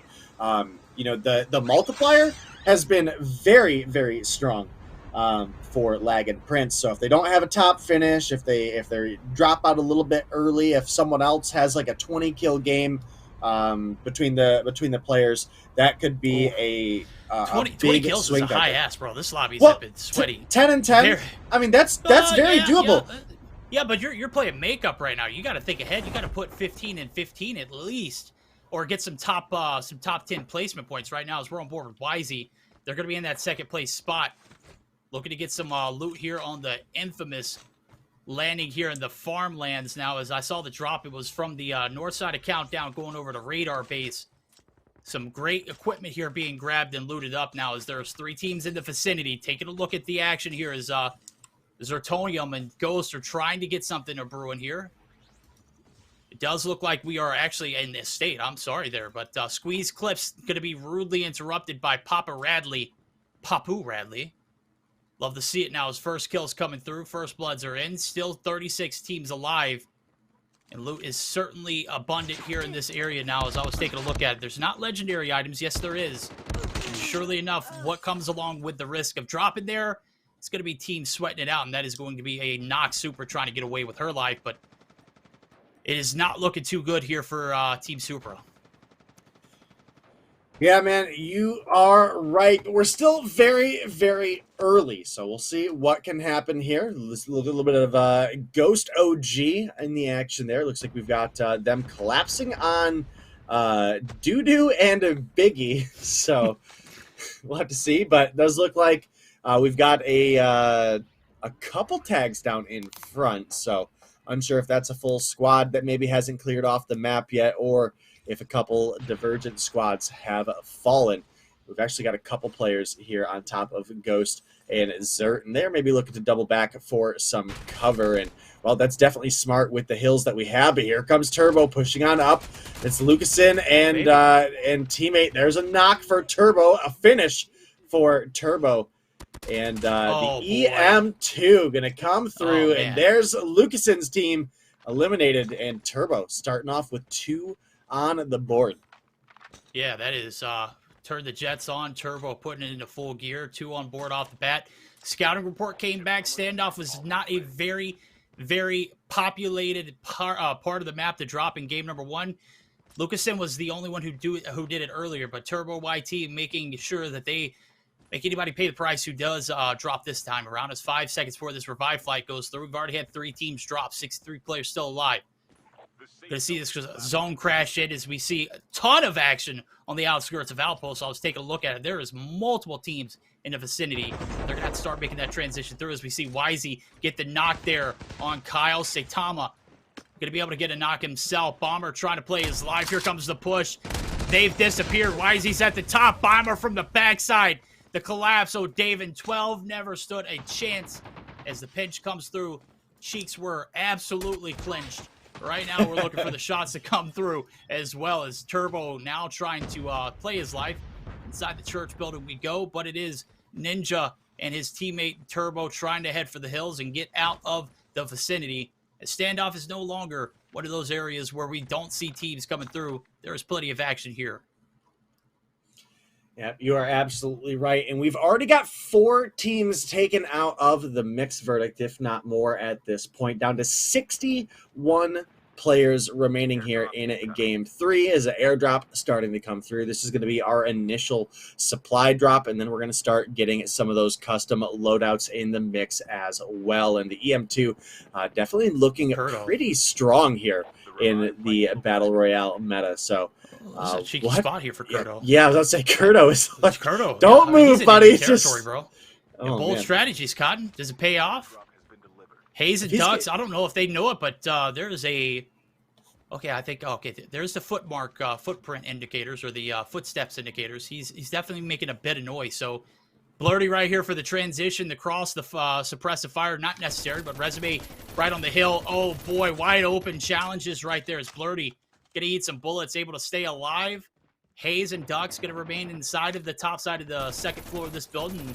There are plenty of teams. Cynics and Hypno are absolutely into the thick of it. As Resume and Squad are right on the inside of the second floor of the opposite building. Gemini going to be able to get a knock. That's a finish as well. 31 teams remaining. Prince gets the first airdrop in. Low-Tech's going to be able to get the shots in on Gemini to get the finish. So teammates are running rampant with the kills and the finishes. They're absolutely coming through. Hayes going to be able to hop back inside of the vicinity of this first floor. And round and round we go. The objective here is to get the kills, but it's also to stay alive.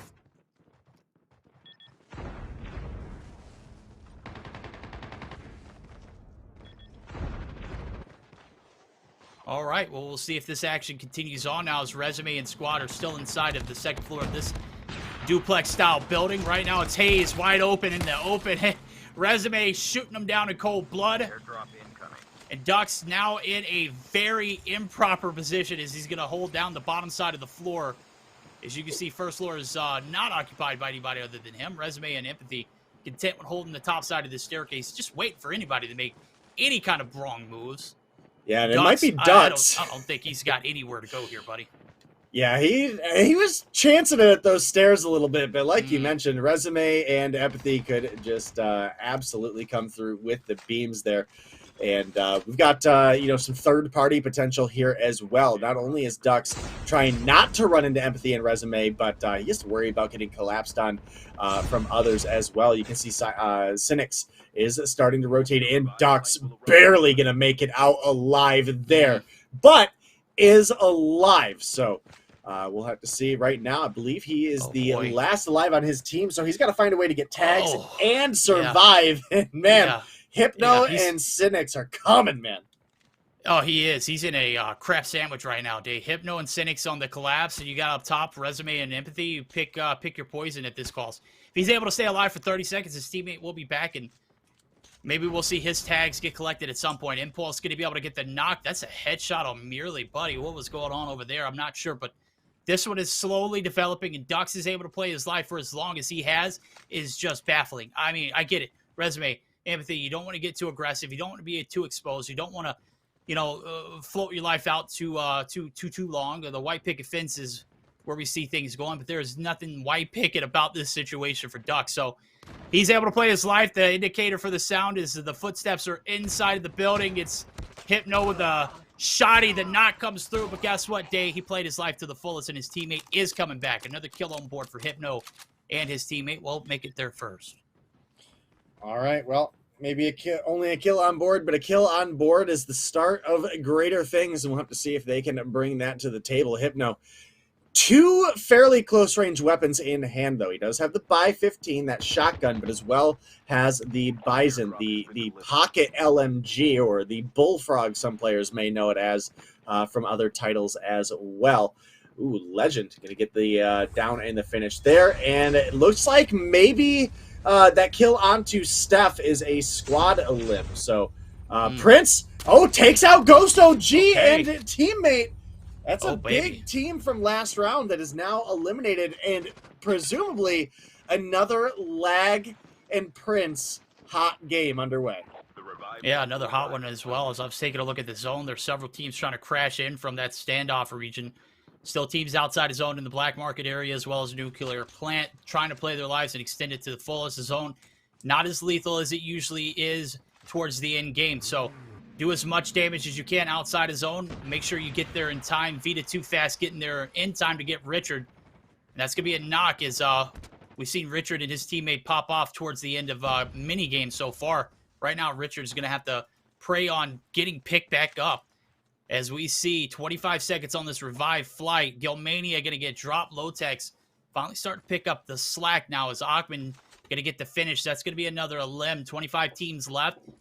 We're only in zone 2, rolling into zone 3. And with Flexit and team not on board with a kill yet, got to cover the gap at some point. Can't play too cautiously as we're not awarding points for placement. We're awarding placement for kill multiplier. So at some point, they're going to have to get a rolling on some of this action. Right now, the action is still very clearly on the outskirts of New Vision City and Nuketown. So Pier is hotter than all get out.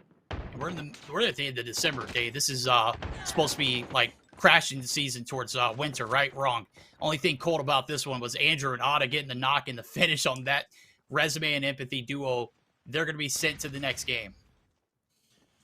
Yeah, and this has definitely been a little bit of a toss-up game. We still see Lag and Prince getting some in the mix, but we're seeing other teams starting to come through with some kills. And I think taking down Empathy and Resume for Andrew and Ada here is definitely a big team to pull through. Resume is one of those players that has certainly had good BR performances in the past. So taking out a potential sleeper player is absolutely huge for them there. Tama and Spurs are still alive, and we saw Spurs with some crispy snipes with the I think he had the ZRG earlier, yeah. But he does have the EM2 and the Kilo now. Citrus in a position here. Ooh, gets the hit marker, gets the finish, or the knock rather, with the EM2. Or, oh my goodness. The M21. Was that M21. Yeah, it's the M21, yeah, I mean, not the... Oh, that gun is broken, bro. At some point, somebody's going to have to find a way to get it out of the hands of an elite player like him. Right now, the finish comes through as the push is certainly right around the corner. Satama, he's content with playing his life to the fullest. They've got 2 on board. and a top 20 finish does not net any kind of multiplier or bonuses. So Citrus and Merely getting on board for their first this game. Saitama certainly not in a great spot. Citrus with the rewind puts it in reverse. Terry and Saitama going to fall for the bait. Here comes the roll around. Merely at the top. Citrus making it rain. Kilo shots of pain. Certainly a big finish there. Getting them out of the lobby was primary objective, and it is completed. So far, so good for Citrus and Merely, but still got a lot of regaining to do for these next 2 games. Gonna have to continue to keep the same energy. You're absolutely right. And we've got 20 teams left in game 3 here. Verdict just under 40 players alive, which means tags are probably still attempting to be grabbed or just looking for survival until the respawn flight comes in. And obviously we got a tank drop in next to our players here, but that is not going to be allowed. So kind of keep that in mind. Sabra going to find one with the knock and the kill onto Cerberusky. Oh boy. And Gora now on the run in zone here, getting chased. Scope X coming in for some more action. Going to jump on the snowboard here. And Gora with the outplay of the century. Oh boy, get out of there.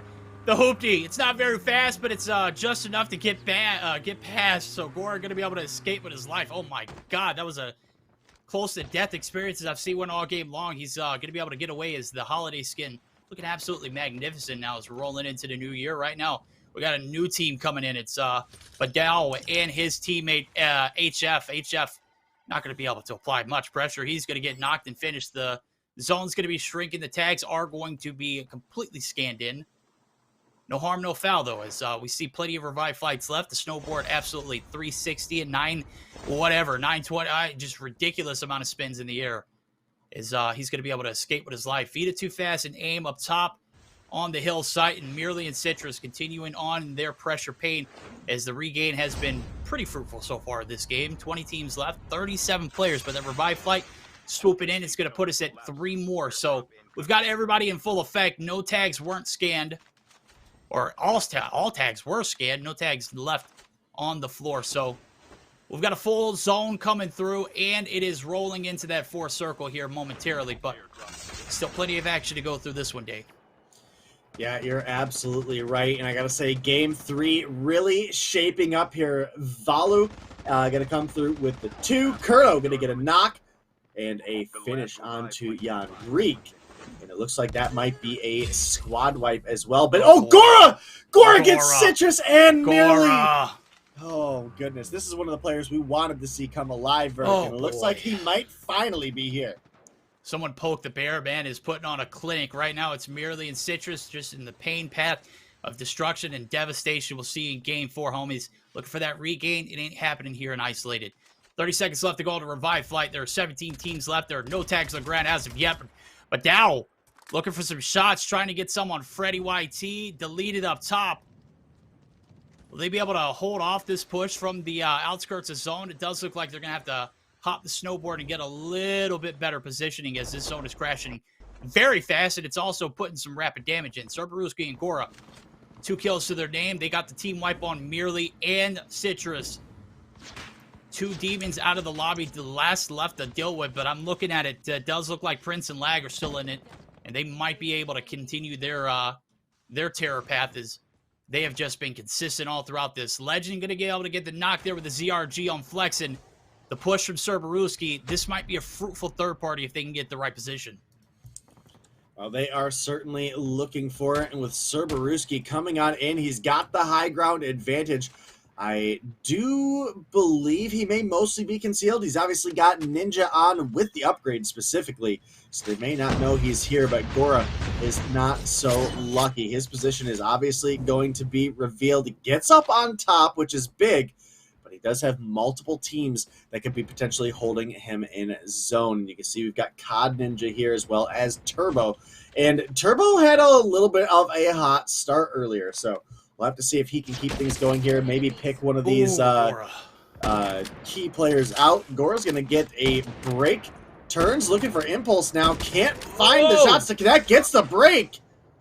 Oh, look at the positioning here. He knows there's people there. He's going to go ahead and hold off the push from the inside. The Shadow Blade coming through. I'm not sure if it's Shadowblade. Looks like Shadowblade.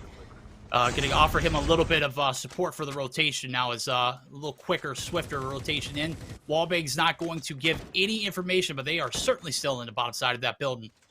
We'll keep an eye on that rotation, but Cerberusky and Gora still alive, trying to get some top-tier placement as well as some regains. Sitting at a 6th place spot as of now. That's going to put you in a prize pool potential, but you're always lurking for some more.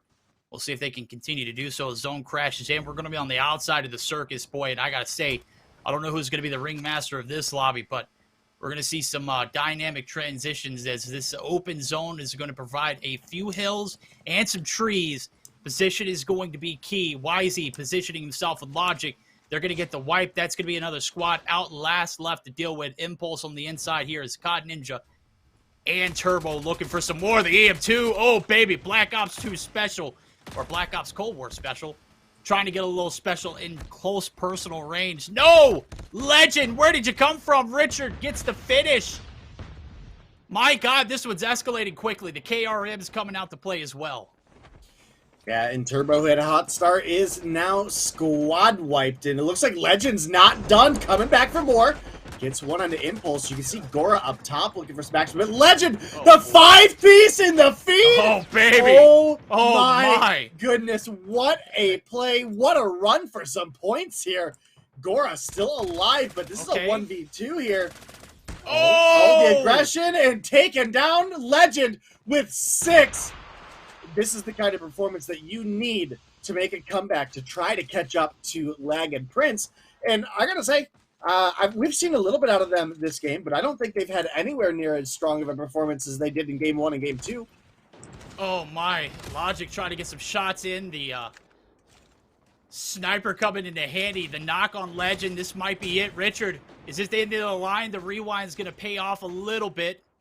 Legend's not going to be able to have that attitude adjuster in. Scope going to be able to get a finish on Lag, or a knock rather. Prince going to be able to come through with an attitude adjuster himself. Logic and team going to be able to get the finish on Legend as well. 3 teams left. 5 players left to go. Zone's crashing. We've got a moment left here before this one comes down to a shrink. As we see YZ and team right there at the bottom side of the hill, they are able to make the full-on rotation through. Bomber is on the opposite side of the drop pit. Prince is still alive. These guys have been top 3 finishers for 3 games in a row. It's going to come down to the wire now as the top side of the hill has to push down. The building is certainly going to be very much so a great place to hide now, as we see everyone's coming in as Logic and team are trying to get this breach in, but the positioning is absolutely key here for YZ and his team.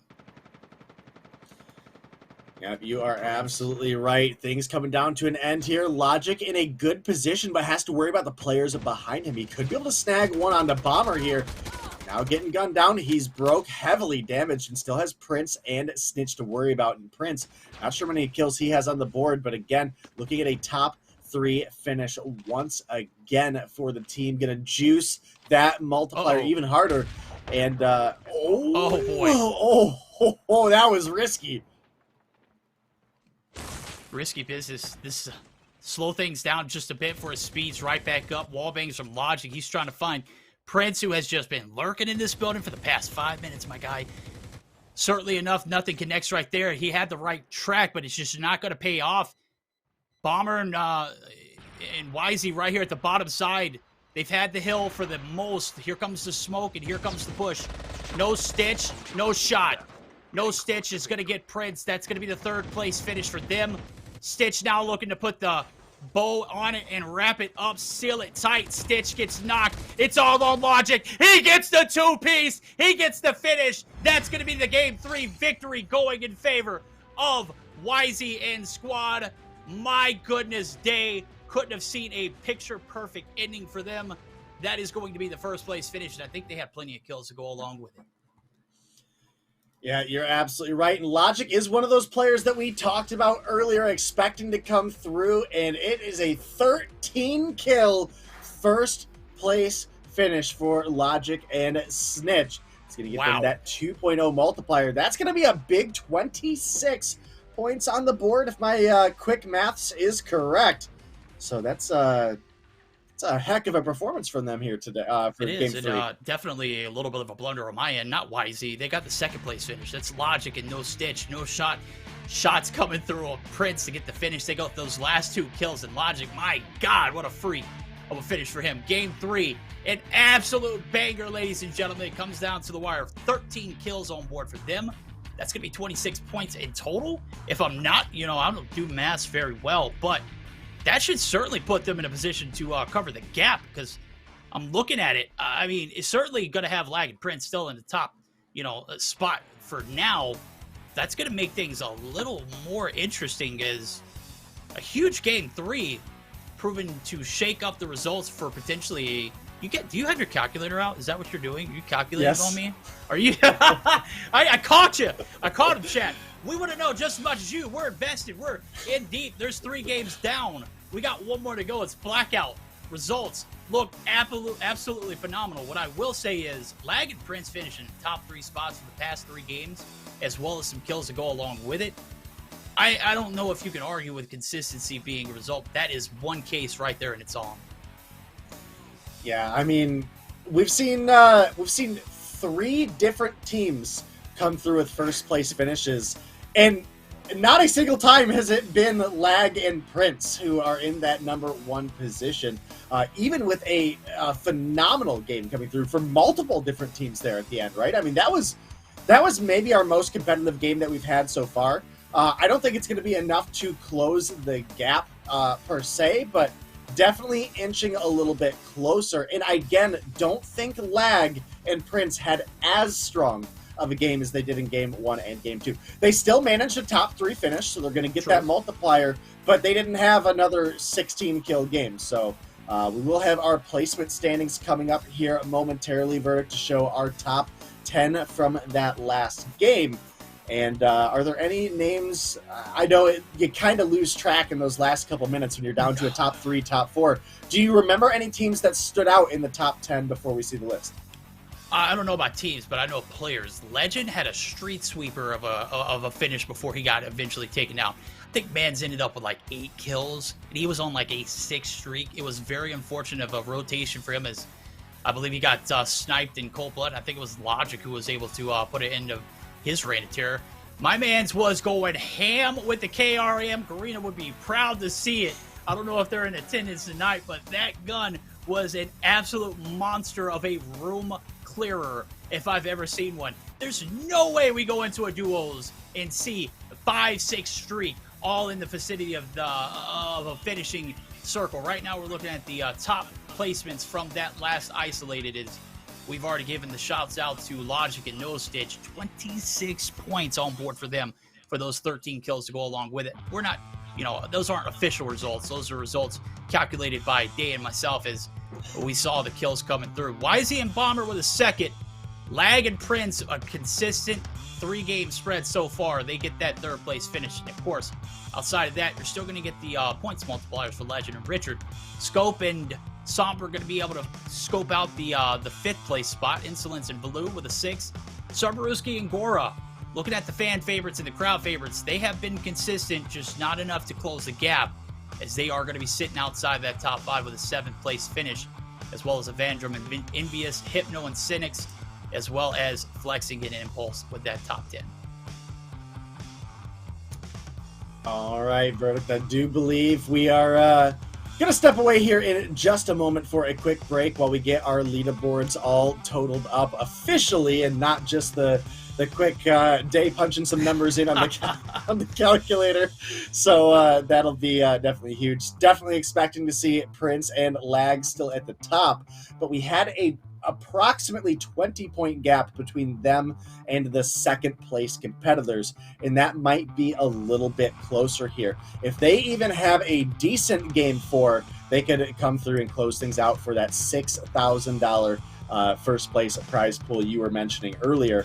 And now that we're heading into a game 4 here shortly, Verdict, we have to have one heck of a performance out of any team that wants to try to steal that away from them.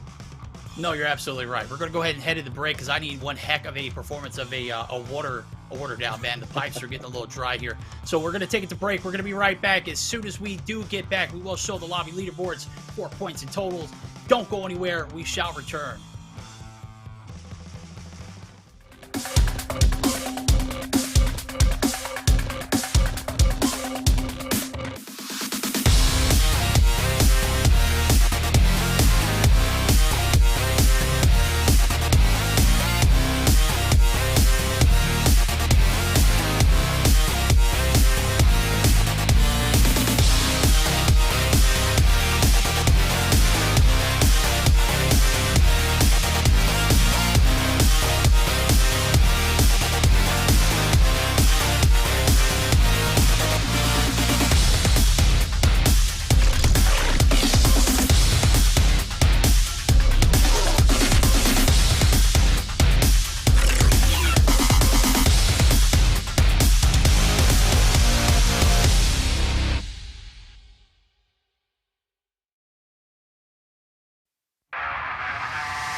And ladies and gentlemen, we're back. It is game 4 bound. We are 3 games under our belt. It's now or never day.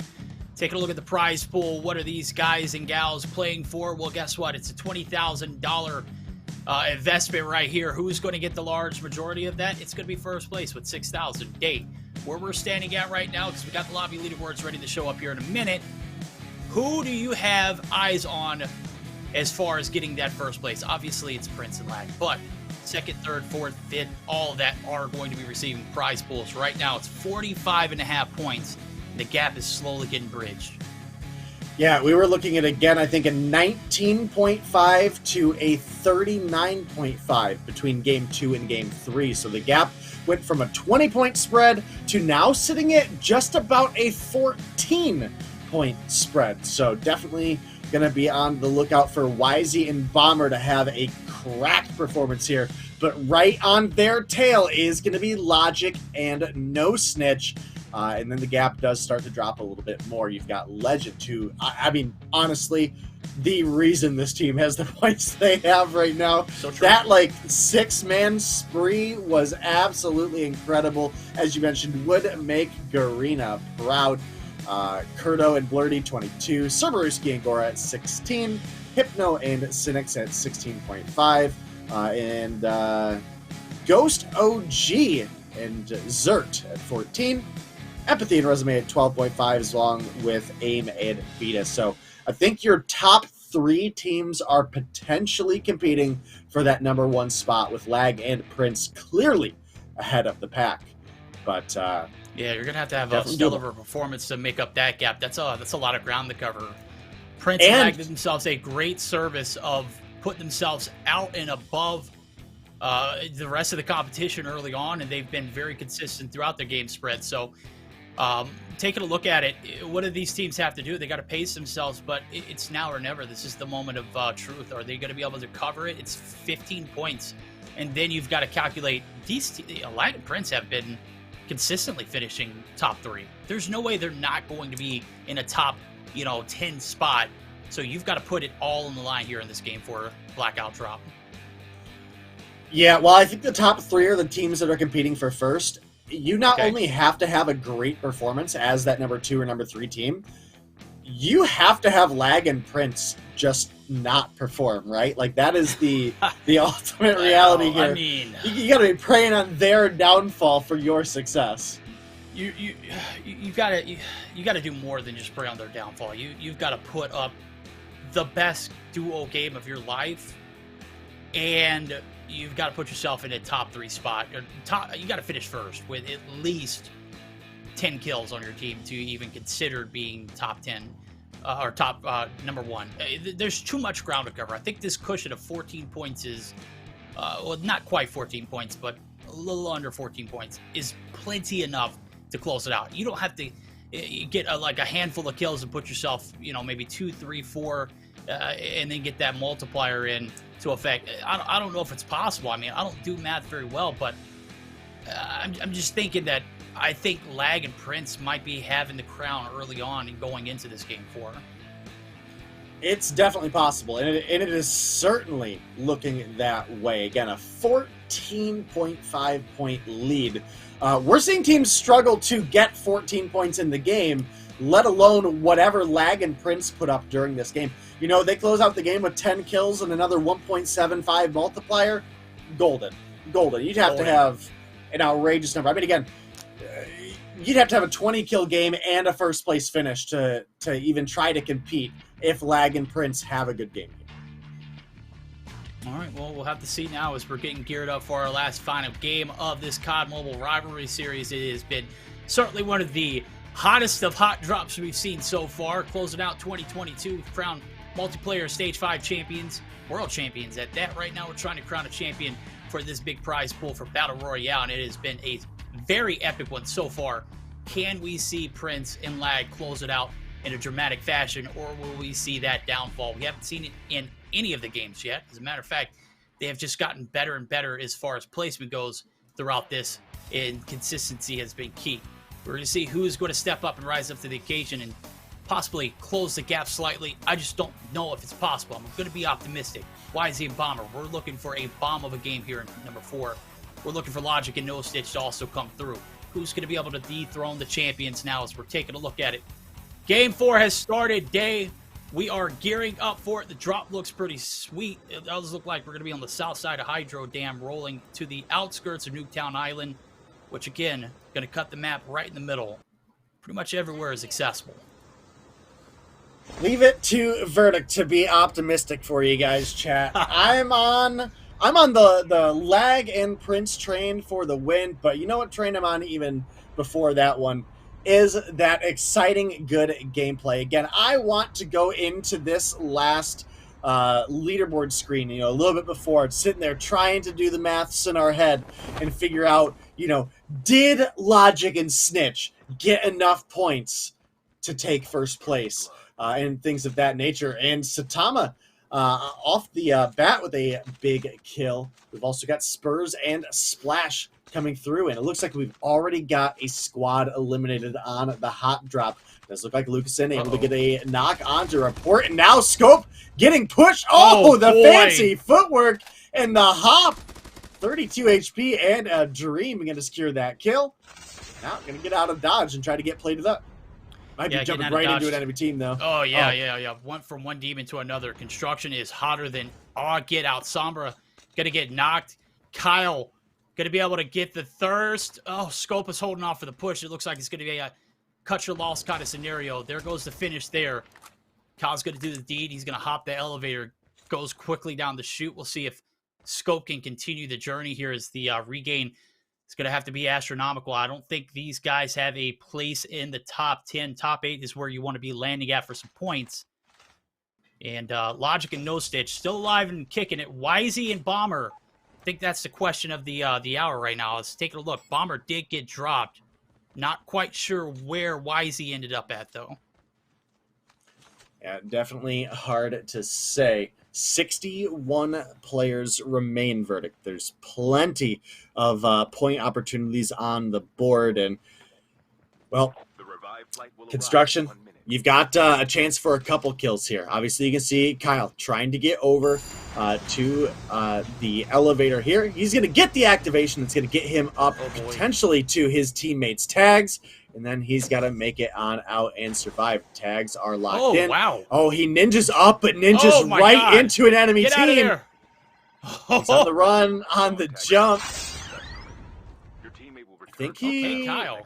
I think he makes it. I don't think they chase. They don't give up high ground, right? An Olympic vault, homie. Yeah. I mean, you don't push down after that. I mean, you don't know if it's one player or not. You don't know what the scenario is going to call for that. Construction's hotter than all get out. No Snitch. Going to be able to come through. Badal's going to get knocked. The finish...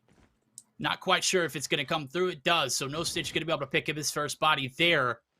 Deleted down low. Hayes and Ducks up top. Trying to see if they can line the headies up. The shot's going to give away his location. Dam is certainly not a safe place right now. You can see the plates coming through.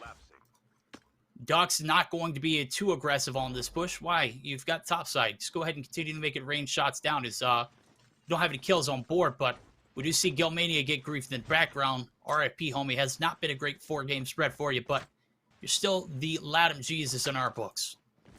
We definitely love us some Gilmania, chat. But we're not picking favorites here. This is competition, and this is for the big bucks, too. This is, I think, one of the biggest BR events I've got to be a part of ever in anything. So definitely glad to be here. And well, things keep rolling. Deleted and Freddy. Looks like got a team near them, but they are mostly just safe in the building here. Maybe looking to push out a little bit. As you can see now, Hayes and Duck pushing up from the Hydro Dam. I don't know. It's kind of hard to tell on their movement if they know teams are below them or not, but Kyle, the solo squad right now. Yeah, digging graves left and right. Gemini going to get a knock and a finish. No Snitch coming through. Cerberusky's fair game. The finish is did and done. Aim going to get the knock on Morgan. Plays Gora. Oh my God, there's so much action going on. Insolence going to get a little bit of citrus action on himself as he gets knocked as well. Everything coming through. 8 teams have been officially eliminated. 15 or 20 players in total. have been wiped out. But it is looking like we might get some of those players back on some of the revive flights that are coming through as well. 30 seconds left before it happens. Citrus are merely on the outskirts. Insolence was not finished, so therefore Citrus is looking to get that. And with the top side of this warehouse being occupied, transitions to the zone going to be a little delayed. Yeah, you are absolutely right, and all the money is on the line here, Verdict. Looking, again, Lag and Prince, they've been rocking it, but you know who else is rocking it? Citrus, able to get the kill there.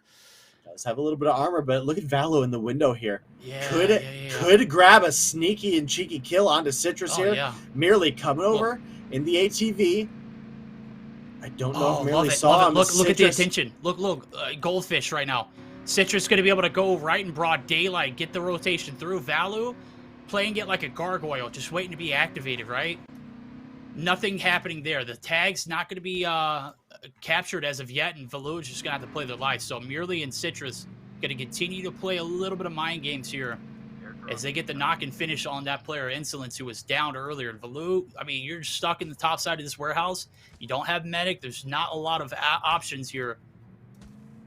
You just bank it on Merely and Citrus to roam freely around and hopefully not camp these tags any longer. I think hopefully is a big ask at this point. Again, this is where it all counts. Taking your opponents out of the competition is key here. You can see right now we're on is it Davin and Kyle once again. Yeah, this is the first time I've seen Davin's perspective, but yeah, you're not wrong. Kyle definitely putting up some numbers, and you know I mentioned I hadn't seen much of Davin, and there it is. A kill on the board for him. That's going to put them into at least a fairly reasonable position. I believe they have a total of 4 kills on the board. Yeah, 4 kills on the board for them. And we're in a top 27 left, right? We got at least 11 teams, or at least 9 teams that are knocked out of the competition. Oh, we're saying 11 teams. Well, yeah. 9. I'm doing quick math. That's 9. It's 27 out of 36. 9. Yeah. Bree Stream's going to get knocked right here. It does look like the top side of the hill is where we're going to see Turbo try and retreat back.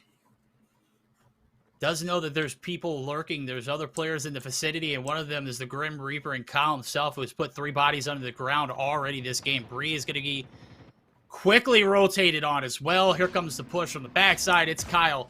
It is O'Davin. I don't know if they're going to be able to get that finish. Kyle says absolutely. He has not stopped his vendetta as of yet. Oh, boy! The 4-wheeler, the ATV, it's going to get destroyed. Squeeze clips, drop, report. Gets the finish. Jean Reek now as we take our attentions to the north side of the map. And a lot of action here in game number 4, Day. Oh, boy. What a shot. Yeah, a lot of action here in game number 4 is an absolute understatement. Again, there's so much on the line for these teams. Even if you're not competing for a number 1 position, there is so much money in these prize pools as well as the bragging rights. And now Prince, this is a dangerous push here, but does have Lag with him. Asuna and I believe that's Supra are separated here. Ooh, Snitch with the knock and finish on Gora. Yeah, Cerberusky. Your last hope here. Asuna up the top side of the hill, or the building, rather. I did see Lotex and Achman get a knock on Empathy or Resume. They're going to be out of the equation. Achman and Lotex have underperformed here so far in this 4-game spread, but things getting a little bit quiet here for Asuna. The push coming through Prince. Asuna never saw it coming. Gets absolutely dropped. Body shots to go along with it. No, they were just making sure they were dead. Super are going to be content with holding the inside of the building. Hopefully we'll see tags be pulled up. That's 1 kill under the board for the guys over at Lag and Prince. We're looking to extend this lead. 1 more point under their belt. That's 46.5 in total. And if you're doing math at home, ladies and gentlemen, it's not looking good for the rest of the lobby here in this first place spot. Yeah, definitely got to agree. Lotex able to get a knock onto Citrus, and both of those players are players we expected to be competing for this number 1 position, and that just has not happened. But here's our number 2 team, YZ and Bomber, and you can see they're pushing up and could find themselves a scared Gilmania here if they push on in, but it looks like they're going to opt to move past.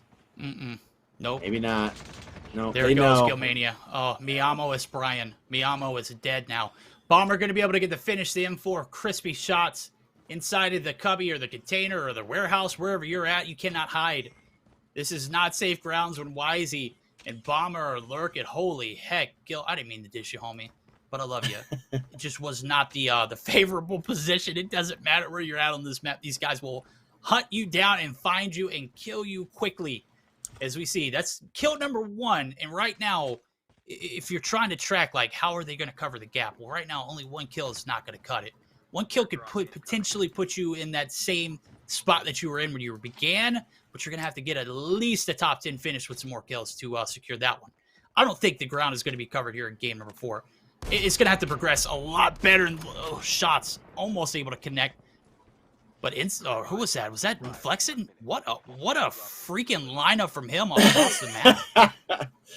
Yeah, definitely saw players get more and more awakened when it came to the long-range shots throughout the day. But Lag going to find himself another kill on board. You could see in the feed there. And now Wisey could be possibly looking for a snipe here. I think he sees Impulse. Yep, there we go. Gets the crack, gets the down. And they do have to worry about Hippo and Cynics up at the top of the hill, but it looks like they're more focused on trying to find Flexing. They should get a free one on the finish onto Impulse here. No, Hypno gonna finish that one, Logic. but Logic took down Lag. Yeah, Logic. Hey, that's a team wipe. Logic and Logic did get the finish on Prince. Lag and Prince are out. Their points, I believe, they only managed to pick up 1 Two kills. Two kills. 2 kills is where they finish at. So no multipliers in this sense. They're not in a top 10 spot. Things are starting to shape out and ship a little better here for the boys over at Wisey and Bomber. But again, with them sitting on 1, they got to be a little more aggressive. And this might be the opportunity. Valu says, I'll give it to you for free. Bomber's going to get the knock. That was about as easy as a shot. As you can see, Insolence at the bottom side. He's recovering, but he is outside his zone. This one might be a GG's well played for Insolence and team. It does not look like the push is going to be sustained. The rotation going to be called out. Bomber gets another free one. And that is 3 on board for the Madmen over at Wisey and Bomber. All right. Well, hey, this is what you wanted. Listen, right? Listen, this is what we said at the very beginning is if Lag and Prince have a bad game, preying on your opponent's downfall, right? There's a chance for these for the number 2 and number 3 teams now. Maybe even a little bit deeper if someone really just went crazy.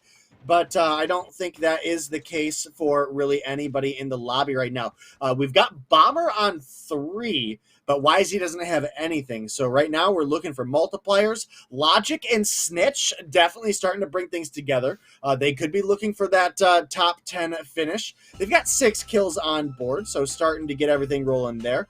Report and Expecki are sitting on 7 together right now, so definitely looking pretty decent. And Kyle and O'Daven are on a solid 5. So a couple teams could be looking to bump themselves up in the standings here. Yeah, we'll have to see it now. As I was taking a look at it, Lotex did get another knock and a finish in the background. Ackman and team sitting on 4 in total. Rabalo and Slothy sitting in a corner, holding each other's angles. I love to see it. Battle Royales are very, how do we say it? Strategic positioning, just like multiplayer, right? You hold the angles, you just hold up. Sometimes it just doesn't happen. Ackman going madman crazy, going to be able to take down Jan Reek. The finish not coming through. Ghost going to be able to get a knock and a finish on Lotex in the background. Let's go ahead and divvy down over there. I need to see that action, but Snitch and team going to get a knock. Logic getting the finish. No, it's Snitch right there, deleted. Absolutely getting deleted. The 4 multi-kill. Man, this lobby has been shaken up and flipped on its head. That's 8 on board for them. And that is actually enough if they get a first-place finish, enough to cover the gap. Is it enough to get the win? No, they need another few kills because those 2 that came in earlier from the boys over at Lag and Prince certainly put a little bit more on top. Yeah, you're absolutely right there. And now you can see Wisey taking plenty of fire. That could be Kyle or O'Daven coming through with a kill here. Wisey is going to make it behind the tree, get some cover. You can see he's starting to plate up. No kinetic here for Bomber or Wisey, though. I think that's at least something to make note of. Stitch and Logic get fried out of nowhere. You can see the feed there. That's Expecki even getting more, takes down Blank as well.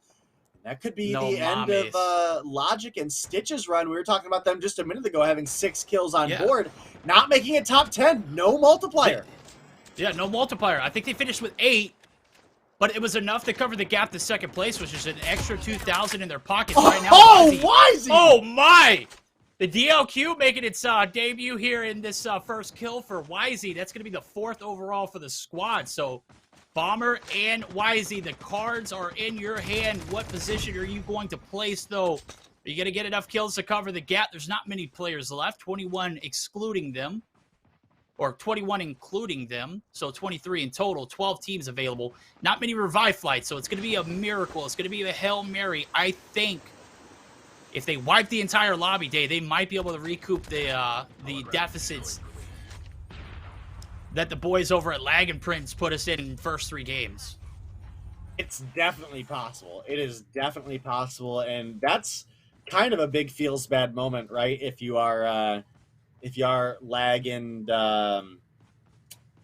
Prince, because I mean they were putting on a show, putting on an absolute show, and this is what we were talking about, guys. The multiplier can be so punishing if a team does just pop off and if you fall short in a game. So the team that we had substantial lead in after game 1, 2, and 3. Oh, Hippo! There's no way he makes he's going to die to zone. That's going to be one less kill for Wisey and team. They're not going to be able to cover the gap. That's it. 5 kills on board.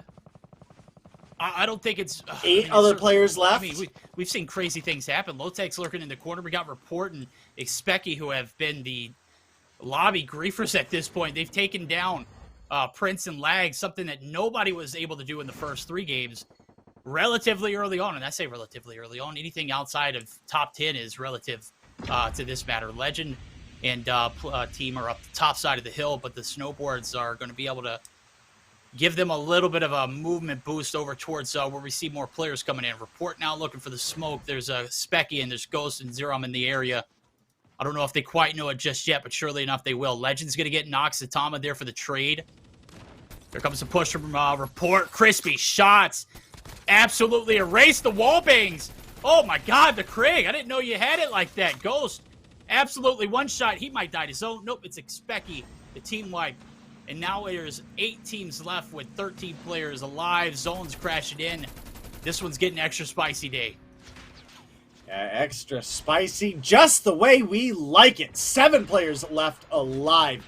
And we are definitely in one of those positions, Verdict, where we are going to be counting down to the wire on who our first place finisher is going to be. Gotta say, Expecki and Report been having a hell of a game. 9 kills on Expecki, 4 on Report as well. So they're sitting on a 13 with a top 5 finish here. Oh boy. Bomber going to be able to get the knock on Kyle, gets the finish instantly. Vita too fast and aim on the right side. You got plenty on the left.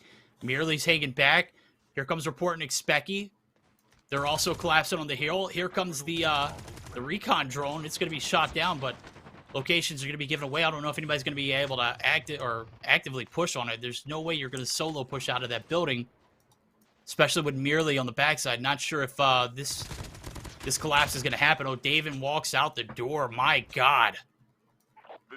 Rez going to be able to come through for Wisey and Bomber. Bomber actually not going to be able to get picked up. He's going to get thirsted. That's going to be a finish. Merely going to be credited for the kill. Report at the top side of the hill.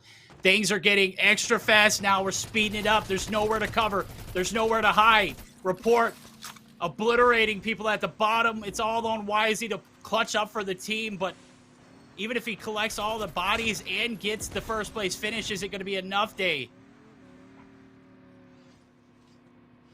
Oh boy, this is getting intense. It's a 1v1v1v1. 4 players alive, no teams left. You can see obviously Wisey looking to just cause a little bit of havoc on the 4-wheeler here, and you do got to be a little bit cautious of your plate management here, of the zone that is actually very punishing. Now Report pops the window, kill number 6. excellently played on sound there. Wisey able to take down Merely, and that's Citrus and Merely out. Now Wisey, a 1v1 versus Report. If you can get this kill. Report! Oh, no way! Oh, he pops it too! The cover is going to be taken. It's a 1v1. Defenders out in effect. Everybody able to play it up. They don't want to push. Report wants to get a little aggressive. The slide peek doesn't bait any shots. Wisey's going to be able to fully plate back up. We got a little bit of a standoff the hillside as a collapse comes through. Both Report players using the defender to their advantage. Zone's going to crash in. Wisey, is he not going to be able to get the kill? This is it. The push out. The snowboards pop. The rotation. The jump. The shots. The flick. Wisey's dropped. Wisey drops him. Report is deleted. That is going to be game number 4. Win for Team Wisey. And Day, I am in absolute shambles right now. Wisey and Bomber pick up 9 and a first place finish. I think it's enough to recoup the deficits. I think that's it. I think they might have stole first place. It is at least right now looking absolutely possible. And what a game coming through. We're, of course, going to get the numbers crunched for you guys as soon as possible. And when I say we, I mean, of course, not me and Verdict, because we can't count. No. We can't. Listen, we're here to talk, not to count. Yeah, I was told there would be no math involved. Well, from a competitive standpoint, like, I love the storylines that come along with BR, especially in 4-game spreads. And what had to happen for this team in Wisey and Bomber to close that gap was a few things. They needed the fry for one, which they did towards the end, and they needed Lag and Prince to drop early. And what happened? Lag and Prince dropped on 2 in like 20th place. Ladies and gentlemen. And they picked up a first place, which is going to give them that 2 times multiplier, right? If we're looking at the grand scheme of things, 3 out of 4 games, Lag and Prince should have had this one in a bag. Nice, tuckly, tight. I mean, there should have been no question about it.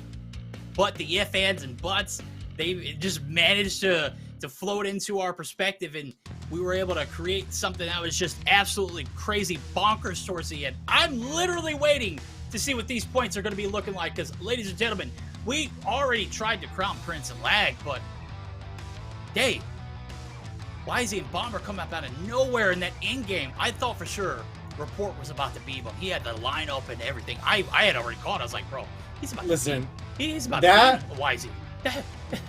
That snowboard play would have been just, I mean, that would have been clipped for the rest of the existence of COD Mobile BR, right? No matter how long that is, that would always be a play that would make a highlight reel. Whether it makes a difference in the standings or not, it was just, with Zone crashing, he almost made the play, but Wisey, really solid performance across the board with teammate Bomber here today. And now it's just a matter of punching in the numbers, guys. Did they close the gap? Keep in mind, it was a 14-point lead, and we only got 2 points that round from Lag and Prince. The 1 kill apiece and the 19th place finish or something like that is not going to give them any sort of multiplier. No, you're absolutely right. And I think before we even jump into those final standings, I think we need to do a little bit of due diligence and allow these people to know, what are we playing for again? Why is this so dramatic? This is a $20,000 prize pool. Let's take a look at it. First place gets a large chunk of that for $6,000. Second place gets $4,000. Third, $3,000. $2,000 for fourth place. So that you're not going home empty-handed at fourth.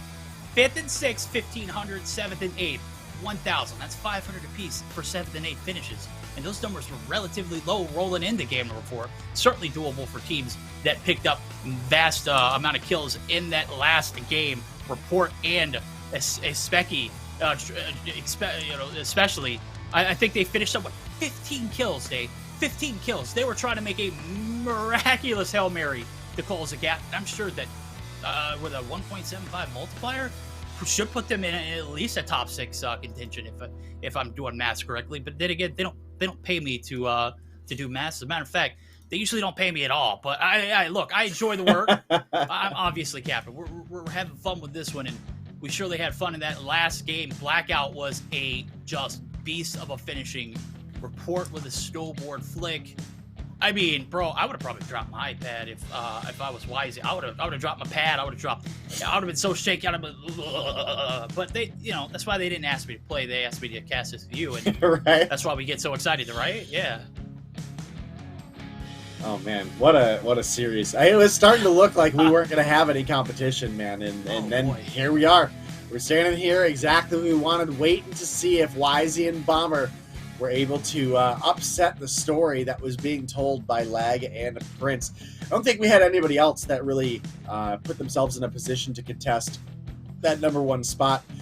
Nobody had the kills to really get up there, but I mean, honestly, it doesn't matter if you're, there's good money across the board for just being in top 8, right? I think we got first and second place solidified. Yes. But before we continue the banner, we got the top standings. The last teams alive here in this top 8. Who got first place, ladies and gentlemen? It's Wisey and Bomber. They're going to be your COD Mobile Rivalry Series Holiday Hot Drop champions. They get the 6,000. They got the 49.75. They got the kills when it mattered the most, and they clutched up game number 4, which put them over the top. If they had finished second, ladies and gentlemen, I don't do maths again, like I repeatedly said. I don't think we would have seen them in that first place spot, but they did it. They clutched it. Lag and Prince, they're going to go home in second. Hell of a 3-game spread. That fourth one was a dud. Logic and No Stitch happily finishing in that third place spot with 37. And Report in Tokyo coming through with a 4th place finish. They weren't even on the leaderboard rolling into game number 4. 34.75 points in 4th place. Yeah, they put up some numbers, and I believe it was 18 points that Wisey and Bomber were able to sneak around in game 4. So while Lag and Prince, they may have been ahead of the pack for game 1, 2, and 3, Wisey and Bomber had solid enough performances during game 1, 2, and 3 to come through with an absolute banger game 4, and just narrowly by 2 points sneak away that first place victory, that $6,000 cash prize.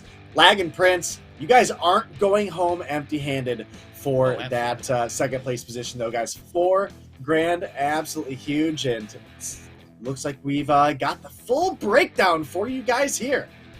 Yeah, Wisey and Bomber coming through $6,000, $3,000 apiece, or however you guys want to split it. Lag and Prince going home with that 4,000. We're talking about it like they're going home empty-handed, but they are certainly not. It's big prize pool of this 20,000 being handed the second, as well as third for Logic and No Snitch. Report in Tokyo, they competed in that game 4, picking up 26.25 points. Had they had won that game, it might have been a top 3 for them. So it's a difference of winning that gunfight, being $1,000 richer. Unfortunately, it didn't happen. Fortunately enough for Wisey Bomber that it did. Legend and Richard Raw going to come through as well as Aim and Vita for that 5th and 6th place spot. Kurdo and Blurdy, game 1 winners, coming through at 1,000, as well as Lotex and Achman. You guys are still beasts. We didn't see you too much in the leaderboard, but you came through when it mattered the most, ladies and gentlemen. And Day, I gotta say, man, watching all of them sweat, I'm starting to get a little heated up over here. This holiday hot drop has been a steamy one. And what better way to close out 2022, my guy? Yeah, and honestly, big shout out to the COD M Rivalry Series coming through with the holiday hot drop here. We started December off with Stage 5, the World Championships for multiplayer COD Mobile. It's only right to finish out the year with some intense Battle Royale action as well. And as always, Verdict, it was an absolute pleasure to be here with you for it, even if I maybe had some technical difficulties there at the beginning. I appreciate you absolutely hard carrying. Bro, look, we're going to forget about that particular portion of it. We're going to enjoy the times over the best, and that end game was absolutely well worth it. We're going to close 2022 out with a banger. We're going to bring 2023 in with some great memories and everything. I hope everybody had a happy holiday as well as a happy new year.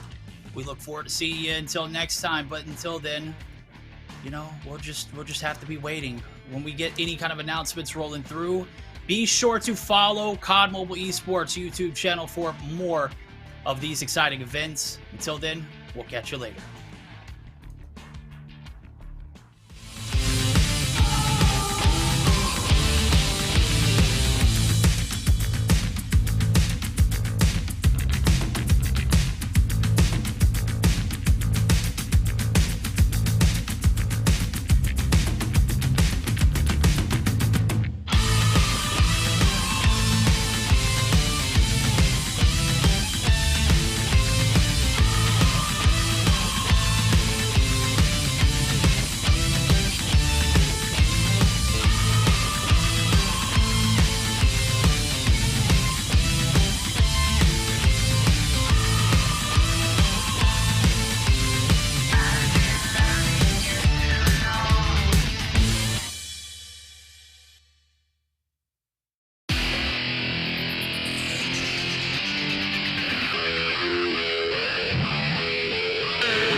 You